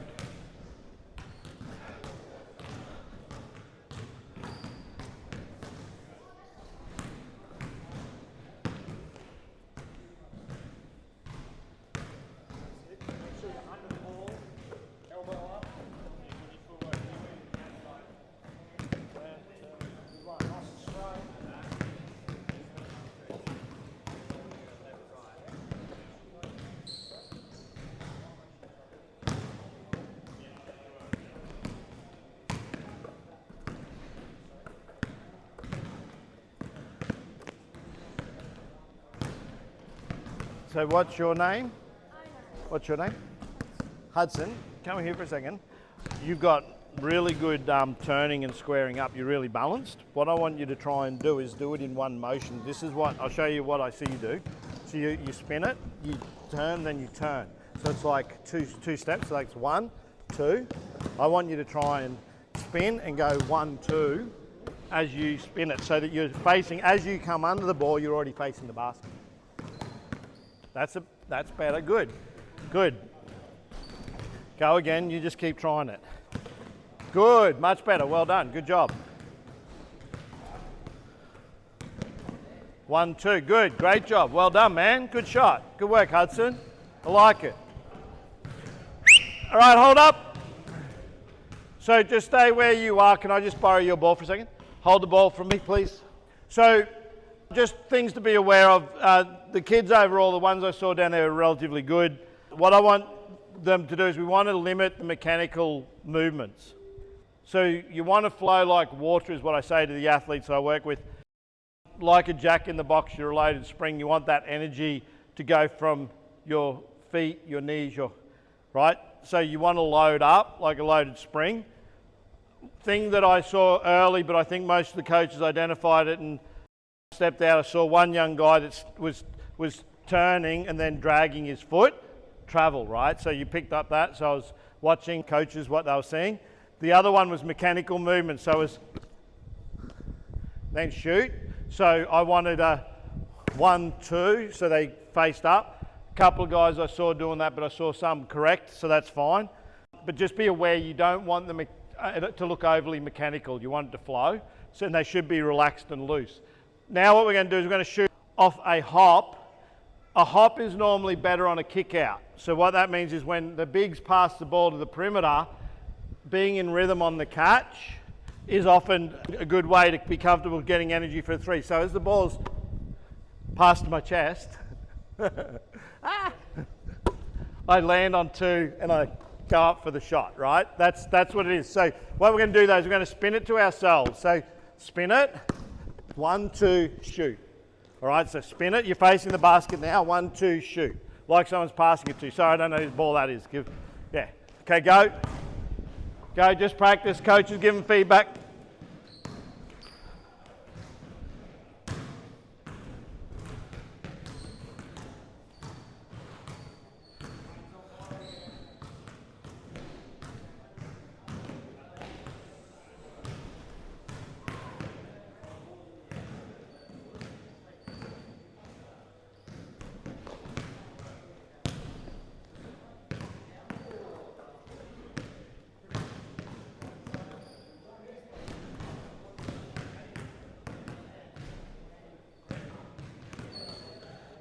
What's your name again?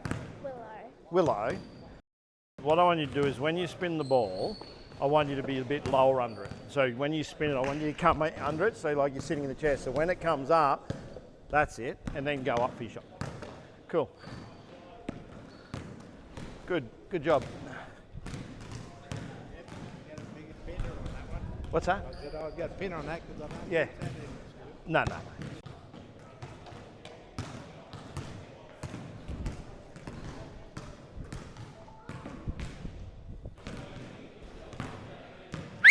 Okay, hold up. Just over to the sidelines, please. I think it's 2:30. The younger guys are leaving. If you have to, you're welcome to go. If you want to stay, I'm not forcing you to go. I can still use you. It's up to you, but if your parents are here and you want to go, you can go, okay? Give them all a clap. Thank them. Good job. Thanks, Willow. Okay, cool. I'll give you guys a quick drink break. Have a quick drink break. Give you 5 minutes and then we'll come back. Thank you, Willow. Good job. Oh, checkpoints. Checkpoints. Thank you. Checkpoints and hand pressure. All right, cool. So checkpoints and hand pressure. So at higher, I always say at higher levels because there's different levels, but I expose, again, it's about exposing people to concepts. They have what they refer to as push points, particularly at NBA level. So what that is it's like, where are they taking their player? Where on defense do they look to take them? Different coaches, different philosophies. That can be both full court and half court. The concept is where you're taking your players. So their philosophy is guard your yard. So the yard for them is the gap between the keyway and the 3-point line. This is our house. This is the gate. We never let someone through the gate. And we guard our yard. Our yard refers to our push points. So the yard being here, we don't want guys, if we're guarding the wing, to go straight through the keyway edge. So we try to keep them going above the elbow and below what they refer to this is as the low hash mark, right? So they want players, if they're going to move or drive or cut, if you're bumping them, they don't want them going straight through the guts. So push point on here, elbow, low hash mark, that's where I'm trying to get my players to defend a player with the ball and even without if they're cutting, try and keep them going wide of the key. Here is the gate, elbow to elbow. So we refer to this section here as the elbow, right? And that one there. So if you're guarding the top, person at the top, and they've got the ball, you want them to go wide of the elbow. So you want to try and force them that way. On this side, it's that. If they're in the corner, it's the elbow and still the low hash mark. At a higher level, a lot of coaches will cringe at the concept of letting anyone go baseline. Okay, because at a higher level, I'm talking men in particular, but women as well, because there's some pretty athletic guys that will reverse dunk that. Like, so they don't. But at BQ state level, they're comfortable with having approaches that get everyone on the same page of what they expect. Not telling you that's what you have to do, but understanding the concept that you could decide. Like for me, for example, I don't like pushing players to the low hash mark. I want to take them to that corner. So my push point is I'm working to keep them as close to the sideline as possible. I'm not giving anyone that if I can. So if my athletes understand and know that that's what we want, then I give them a framework in which to try to keep them there. Because if we make that a standard, even if they beat us, our goal often is if we get half of what I need, it's still better than letting them go through the keyway. Make sense? So just let your athletes know that. So now, guarding distance and how you carry your hands. Russell, this is your opportunity to shine. As do I, mate. Okay. So we talk about guarding distance in basketball. So safe guarding distance. I saw a video on this interestingly. Again, NBA, problem is they come from the NBA, which makes it really hard because there's a high level of skill that's involved. But they talk about being in and under all the time and putting pressure on the player. I am a believer that you need to know who you're guarding and you pick your poison. So what that means is this guy normally is one of three things. He's either a good shooter, good driver, or both. Not talking about post play here neither, I'm just talking about me being a guard. This is how you guard a guard. So if I know him to be one of those things, I'll play him defensively accordingly. So the safe guarding distance, if you don't know someone, would be I should be able to touch his belly button from, I was going to say it's not as hard. It used to be harder when he was younger. It's like, but yeah, touch the belly button from the standing position would be considered a safe distance if I don't know whether he's a driver or shooter. If he is a driver, I want to be a step off if he's not a good shooter, because I don't want him to get that first step on me. So I'm prepared to concede a little, still contest, but I want to make sure that he's not going to beat me on the first step. If he is really lacks confidence in driving, but he is a really good shooter, then I want to be close, forcing him not to get the shot off, but to put the ball on the floor and try and create space or something, because he's not confident doing that. So that's the concept. Now, how we hold our hands, I always teach, and coaches again teach different things. I teach high hand, lead hand, high, follow hand, low, if they're I'm talking about guarding the ball here. So if he's dribbling, I want my hand here, because I know if he's going to cross it over, I want to pick it off under his knees. And I want this to harass the pass, because if I have that hand up and he's going that way, he's still likely the pass to go that way. And I'm not going to harass that crossover if it's already on that hand, because there is no crossover. So I want my hand here as he goes. And if he crosses over, hand changes. Right? Now, referees, I don't have a ball, but A lot of kids want to hit, thank you. A lot of kids want to hit down when they see the ball. It's easier to hit up. Refs are less likely to call you going up. You're holding that really strong, so I'm going to try. 'Cause I know what you're doing, mate. It's like that. But you'll find they'll often hit it out of the hands of the player if they dig up. So digging at the ball is encouraged because it's less likely to foul than going down. All right, and the refs are less likely to hit that action than that, call the whistle, right, on that action. You weren't here before, but I had a question about, do refs still look at the wrist going past the elbow to see if there's an advantage when you're playing, like if I do that? That's a foul. Yeah, that's what I'm asking. Yeah, so this, That's so right, the cylinder. yeah, so let's talk about cylinder as well. Thank you, give him a clap. Best offense. You break it, you pay for it. All right. So this concept of a cylinder that he just mentioned, because little known is he come across from the dark side and became a coach. He used to be a referee and referee coordinator. All right. So cylinder, this concept of a cylinder, do you want to explain it from a referee standpoint? The cylinder is your shoulder width with your hands like this. It's basically your cylinder. It goes through to the roof. As soon as you move your arms outside that cylinder, it is a foul.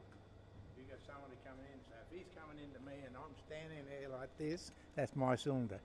If he goes and puts the hand over my cylinder, it's a foul on him. Not me. Yeah, if he breaks the cylinder. So, for example, you see a lot of guys do this.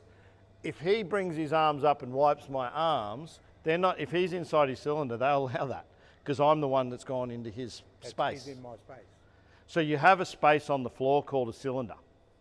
I always liken it to a big toilet roll that goes over the top of you, right? Like a flute. Now, interestingly, thank you, Russell. Give him another clap. All right. Interestingly, we often refer to the ring as the cylinder. Has anyone heard the ring called the cylinder before? Underneath the ring, there's a funny shaped line. Can everyone see it? It wasn't there back in the day, was it, Russell? But it was always written into the rule book as the neutral zone. It has its own space on the floor. So what that actually mimics, it's not the toilet roll, but technically it is if you drew it the other way around. It's showing that ring has a cylinder. It has its own space on the floor as well. So for a charge to be taken, you have to be outside the cylinder's charge circle. Let's start to wind up a little bit with, are there any drills or is there anything specific that you're coaching or anything you'd like to see or any ideas or something that wasn't, that you might thought you'd get out of today that isn't here?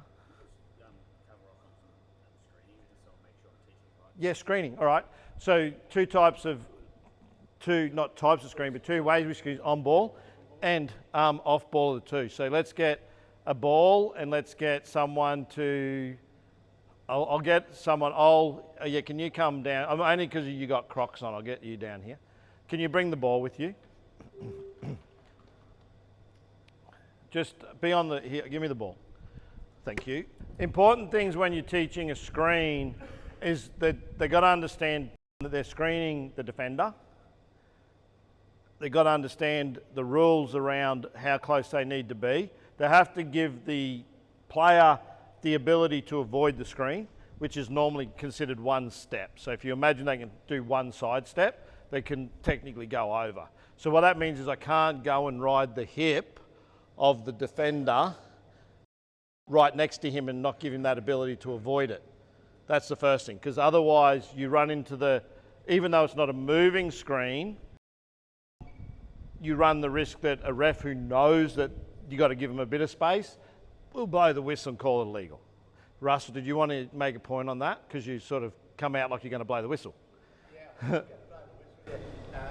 The screen's got to be set so that if the player or the offense is moving. Can I get a defender? Can you come, Gene, yeah? I'll just set the screen on the defender. You can hold the ball, but don't come off it. So just be his defense on his hip there. So I pass the ball to him. Let's say, I haven't. I'm just going to set a screen. You're on him because you're guarding him. You're there. Thank you, mate. So he's got to pass the ball. So he's got to set a screen on. So first thing is signal. So I often would go fist. So we signal that that we're going to set a screen. You don't have to signal because I'm setting the screen. You just got, that's for me to let you know that I'm setting a screen. The other thing that I would normally do is throw a voice to who it is. So what's your name again? John? All right. So I'm being silly. Blake. So Blake, I'm going to, I call your name. Blake! All right. I used to play. That's how loud you need to be. Oh, you weren't watching. That was, did you see what I did? Ask the question. It's like, I'm joking. Yeah, no. Okay, cool. So this is where I'm going to ask you a question. He's got to come jump. You got to say, is that correct? Right now? Yeah. Well, it all depends on what we're trying to see where the space is. That's what I say. He's passed the ball there. He's standing there. He's defending, and he just come in and stood there. Is that not good? It's bloody terrible? Yeah. Okay, so I'll give you the scenario. That is the ideal position. Right, well, my girls wouldn't be using that screen very well at all. Okay, so this is what we're going to talk about it. That's what I'm talking about, right? So he set a screen there, right? This is where this defense comes in. You got to go like this, and then you got to go drop step and then drive straight into his All right. So just yeah, just wait. So what you got to do is set up that you got to have a safe distance. It's actually in the rules. You got to give them a step. I don't think I've ever seen it called. Ryan might know better. That's all right. Yeah, but something So when you set the screen close. so they've got to you got to allow So yes, Darcy. In the, well, technically it's not a blind spot. You got to actually. I'll tell you what I'll do is I'll teach you how I teach it. It might answer some of the questions, and then if it doesn't, we can talk about it. But you're meant to technically. I'm just like whether it gets called at association level or not. Within the rules, you have to allow. This is within the rules. You have to allow the defender the ability to avoid it, but with one step. That's not saying they're not going to get hit by the screen. We're talking about what's legal for the screener to do. Because I can't technically come and set the screen right here. That is not allowed within the rule book. So that answers your question. It's at a higher level. Look, the problem is you've got different levels of referees, right? So the question is, how do you teach it? It's not the responsibility of me as the screener to take him off the screen, all right? I'll tell you the problem with setting on-ball screens, I'll explain to you, is there's more way than one way to come off a screen. And what tends to happen is coaches are only teaching one way. So let's talk about them. All right, so signal, I jump, stop. I tend to teach, it's up to you, but when you get nuanced, you teach, some people teach women to protect here, boys to protect here, right? It's what we teach, yeah. I teach high, low like this, boys or girls. I teach this. I teach elbow on the high side, so this is where it gets nuanced. Why? Because it's likely that if he starts to take this guy over and he tries to come over, that he's going to hook on this elbow. So it's sort of like a hard, sharp area for him to get through. Whereas if I do this, I now make myself smaller. Do you see the difference? Right, so I tell them on this side, hand that signals comes down, elbow on this side. And now what happens is it's not my job for this guy, for me to try and take him off the screen. By the way, if you do that, you do run the risk of causing a violation. So that is, I'm not saying do that, I'm saying girls, I don't teach that, but some people teach that, girls to protect themselves, right? Don't do that. You see that in the NBA though. Like you see guys doing that. Yeah. So don't get me wrong, a lot of the time they do it as a reaction to protect themselves when there's a bigger guy there. All right, so let's look at it. So what I teach, angle. So you're talking about blind spots. If you're teaching a good angle, it should be that if I was wearing a belt buckle, it should align to his hip. If I'm here, he's going to get over it. If I'm here, he's going to go under it. I want to form like the letter T with this guy. That's the angle. I'm not the one that's taking the guy off the screen. He is. His job is to see what this guy does and try and angle him in such a way that he gets wiped off the screen. Now, I'm not going to wipe him off the screen every time. This is the problem, is you expect, this is where coaches at a club level get it wrong. He's got a number of options. Let's talk about what the options are. First option, what has he got? What's the defender got? He can go under. Okay, so just pretend to go under. Stop. If he goes under, what have you got? So dribble here. Stop. So right now, if he goes under, if he's a good shooter, bad mistake. If that was me back in the day, that was a mistake. I'd read that, the shot was gone. Like, believe me, like this guy, mistake. Come over the top. Come here. He goes over the top and manages to stay with me, right? What's the options? So he's staying with you. That's not necessarily a bad thing because now it's my job to pop or roll, and he's still gone with him. He stayed. That's fine. He didn't get off the screen, but he still moves. So it's not a problem.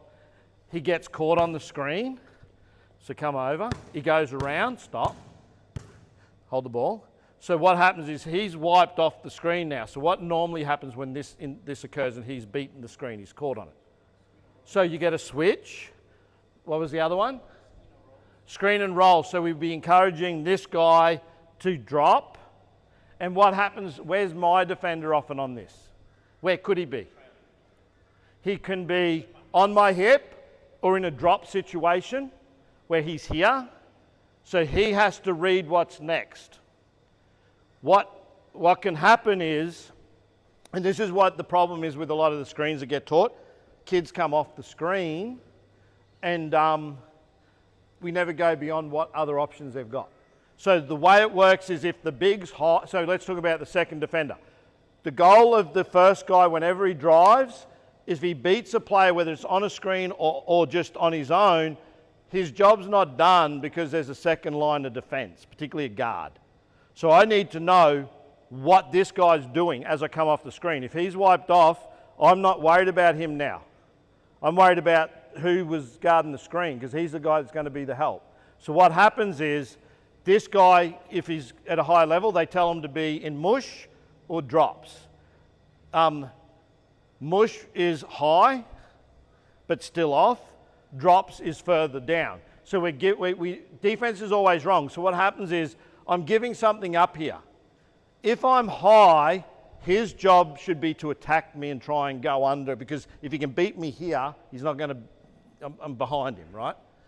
If I'm back here, the options he's got is shoot if he's a good shooter, all right? Or if I stay with my guy, he'd just go. The next option would be snake back. So what happens is this guy might be in a drop scenario. And I'm setting the screen. So as I come off the screen, he might come back through. So he comes and engages the defender down there, my defender, and now I'm going this way. Did you see what I did there or not? I might need another defender. Can you just come up? Come back. All right, so ball here. Let's go through the scenario. So what you're going to do is you're going to dribble off the screen and then cross over and go back towards where Russell is. We call it a snake back. So I'm going to pass, just we'll walk through it, pretend. So I'm signaling, call your name. Blake! Jump stop. Set the screen, come off. Now watch. Yeah, so see how far back he is. Now you're going that way. Now I'm going this way. Now what have we just forced? 2-on-1 advantage, right? One of us is open. Bad decision. That's because he stayed back. Come back. Come back. So you stay high on this. So when I set the screen, you're going to help but high. You've got to attack this guy. All right, so I come set the screen. Bang.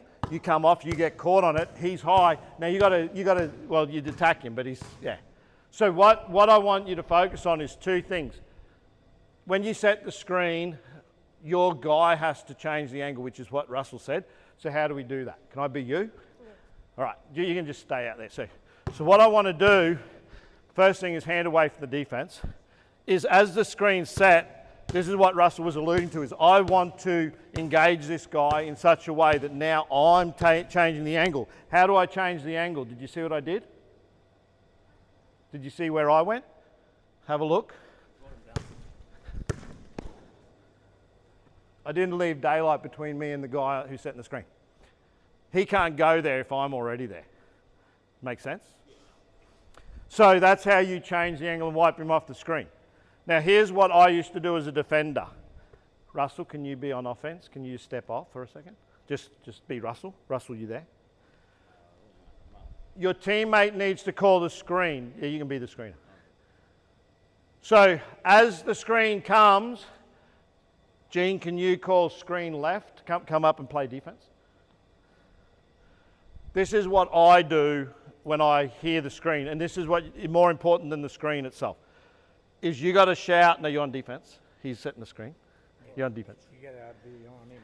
So Gene, you're going to shout, Craig, screen left. That's how loud you got to be. Because what's that? Screen right. You're right. Screen right, thank you. My right, thank you. Some guys don't know the difference between left and right. You're right, correct, thank you. Yeah, I was thinking I was there, that's fine. All right, let's go. Okay, screen right. So screen right.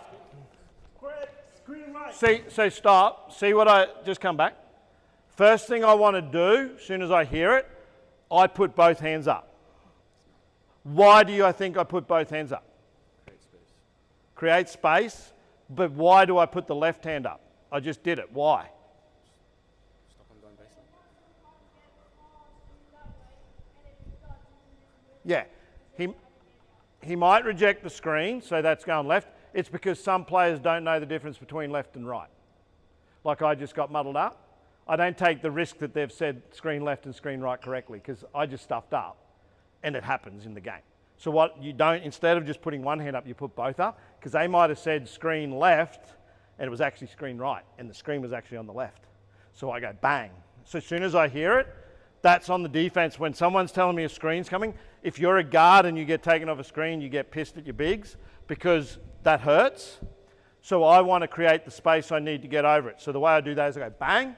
Now I can go over the top. And I'll choose to 90% of the time, particularly if you're a good defender, that's what you want. You want to stay connected to the guy you're responsible for. Because the moment they force switch or you get a mismatch, you're in a different ball game. You now got a big on a small on a big. If it's a guard-to-guard switch, not too bad, but if you've got an assignment, it still might not be. It might be a strong driver on a weak defender, even though you switched. Right? There might be a reason you're the guy guarding that guy. So switching's a lazy man's option, but an easy way to counter it. Understand that it's not just, so your options are go over curl, your options are snake back. Obviously the big can roll or pop.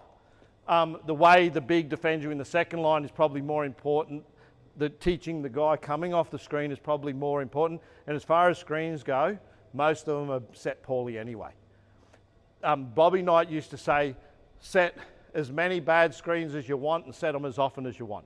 Why? Because they don't all get called. All right? So how close you are is probably less likely to be called than than if you're moving. That's the difference. So what you need to teach your athletes is to wait for the screen to arrive. The moving screens don't normally occur because the guy on the screen's moving. It's because the guy with the ball hasn't waited for the screen to actually be set. So he starts to use it before it's set. So if you're having a problem with that call, like moving screen, set the screen first, and he should. The guy coming off the screen needs to learn to be patient. So what they teach at AIS is be quick to set, slow to use. That's their saying, not mine. Quick to set the screen, slow to use it. Why slow to use it, Ryan? I don't know, it gives you options, like you can assess the options. Yeah, offensive play is the one that's going to use the screen. He needs to know how he's being defended. And it's how you're being defended that's going to determine what you're going to do coming off it. And that's the bit that I think is missing at the club level. Not how you set the screen, but all the other options other than everyone just coming it off at the same way. Even rejecting it, like do you train to reject the screen? So rejection of the screen is you don't have to use it. And we say at state, don't reject the screen on a loaded corner. So what that means is if Russell's in the corner, I've got the ball here, and the screen's being set, you're on defense, you're setting the screen, you can set it to here, you can just be the screener. So what happens is rejecting the screen means don't use it. But I don't want to reject it when there's a shooter on my team in the corner. Why? Because his defender's there. But if Russell's out of the picture, just be off the court, that's the perfect opportunity to go for a drive. So what happens is the screen comes, pass is made, if he starts to go, I haven't dribbled yet, or even if I have, and he starts to go over, go over, go over the screen, like, right? Because there's all this space to play with. So again, this guy, before he uses the screen, he needs to know if there's a guy there. Because I can tell you now, the best option for him when there's no one there is to actually drive on the screen. Because the screen is going to start going over or fighting under, and he's going to have a straight line drive to the basket. So teach them not just the screen, but all the different options coming off and how the second defender might defend, which is normally only one or two things. There are other ways to defend a screen, by the way. So you have trap. So this is a defensive standpoint.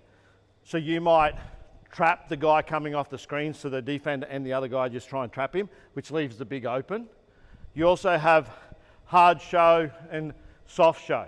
So what a hard show is if this is the screen, right, and I'm guarding this guy and say I won't have an offensive play, but he might come over here. I put this hand, refs don't see this, Russell. This hand here is on this guy's hip, so I'm staying connected. Soft show, so he got to go wider, gives the defender time to get back. Hard show, see where my hand is? If he starts to go, guess what I got to do? Got to go with him. The reason I don't disconnect is because I want to be connected and feel this guy as he goes. So that's called a hard show, soft show, right? Making him go wide. So there's things I can do here on defense that are also going to help my help my defender over here if he gets caught on the screen, that will make this option for that defender harder. All right, does that make sense? So there's a lot there. There's a lot more than what I see at club level that I've just shown you there, that as a coach, you might not need all that, but your kids over time, they do need to understand it. Yeah, so you're not going to see a lot of that. I'm a bigger fan of away screens, personally. I have a whole offense that I run that is purely, it's a motion offense, screening motion. There are no on balls except late in the shot clock. Everything's an away screen and there's no rules. There are rules, I won't share it, but I think I shared it at level one here years ago. But I think away screens are good because everyone's watching the ball and it gets someone open easily for a shot. If you've got a really good shooting team, setting away screens is a far better option to setting on balls. Why? Because on balls are complex actions. You're taking a defender to the ball, so now you've got two defenders, two players, and a small amount of space, and it requires a lot of decision making and skill to actually execute it really well. Not saying you won't, but it's a higher level. Whereas an away screen is literally go find a guy's player, stand there and let someone come off, catch the ball open and shoot it. And often defenses don't know how to defend it because they're all too busy working out how to defend the on ball. All right, and there's a heap of different, you've got cross screen, back screen, way screen, down screen, pin down, particularly at a junior level. I think that I would teach way screens before I'd worry about the on ball at a young level. All right, thank you. Give these guys a clap. So hopefully that answers your question. I'm teaching you within the rules, so if you find your league doesn't call something, that's good. You just play to what they call. Sometimes it works the other way.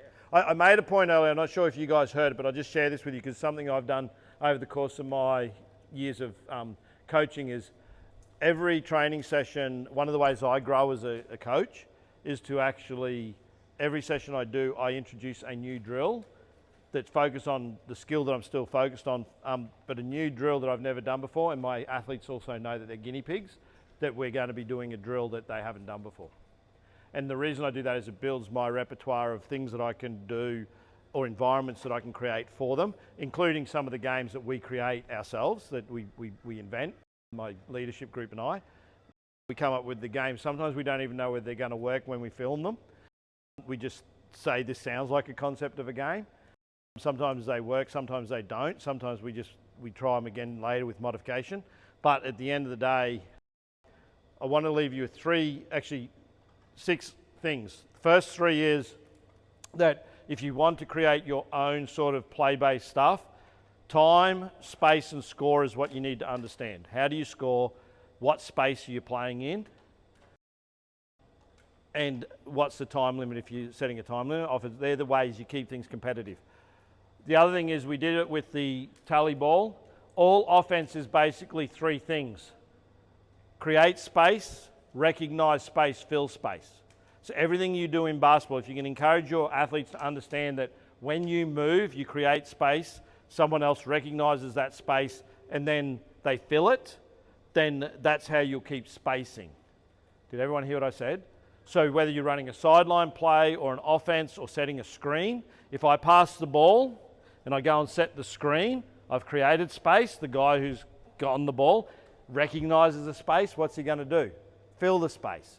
He can only really fill a space that exists if I or someone on the team creates the space. The problem with most junior teams is they don't move. So if no one moves, guess what? There is no space to fill, so you're not going to get movement. How do you create space? Get one player to cut. The moment you get one person to move, all this space, everyone starts to see it, then other people move, and then once you get movement, you start to see all these opportunities open up. The reason that you struggle to shoot and drive is because the players aren't moving half the time, and therefore the defense doesn't have to move. The moment you start moving the ball and moving players, regardless of whether you have offense or like structure or not, you'll start to see the gaps, and the movement will create spaces that weren't there before that allow players to drive and shoot. You need to create the environments where you're encouraging create space, recognize space, fill space. That's it. Create space, recognize space, fill space. And you should be good. Good job. Thank you. Thank you, Russell.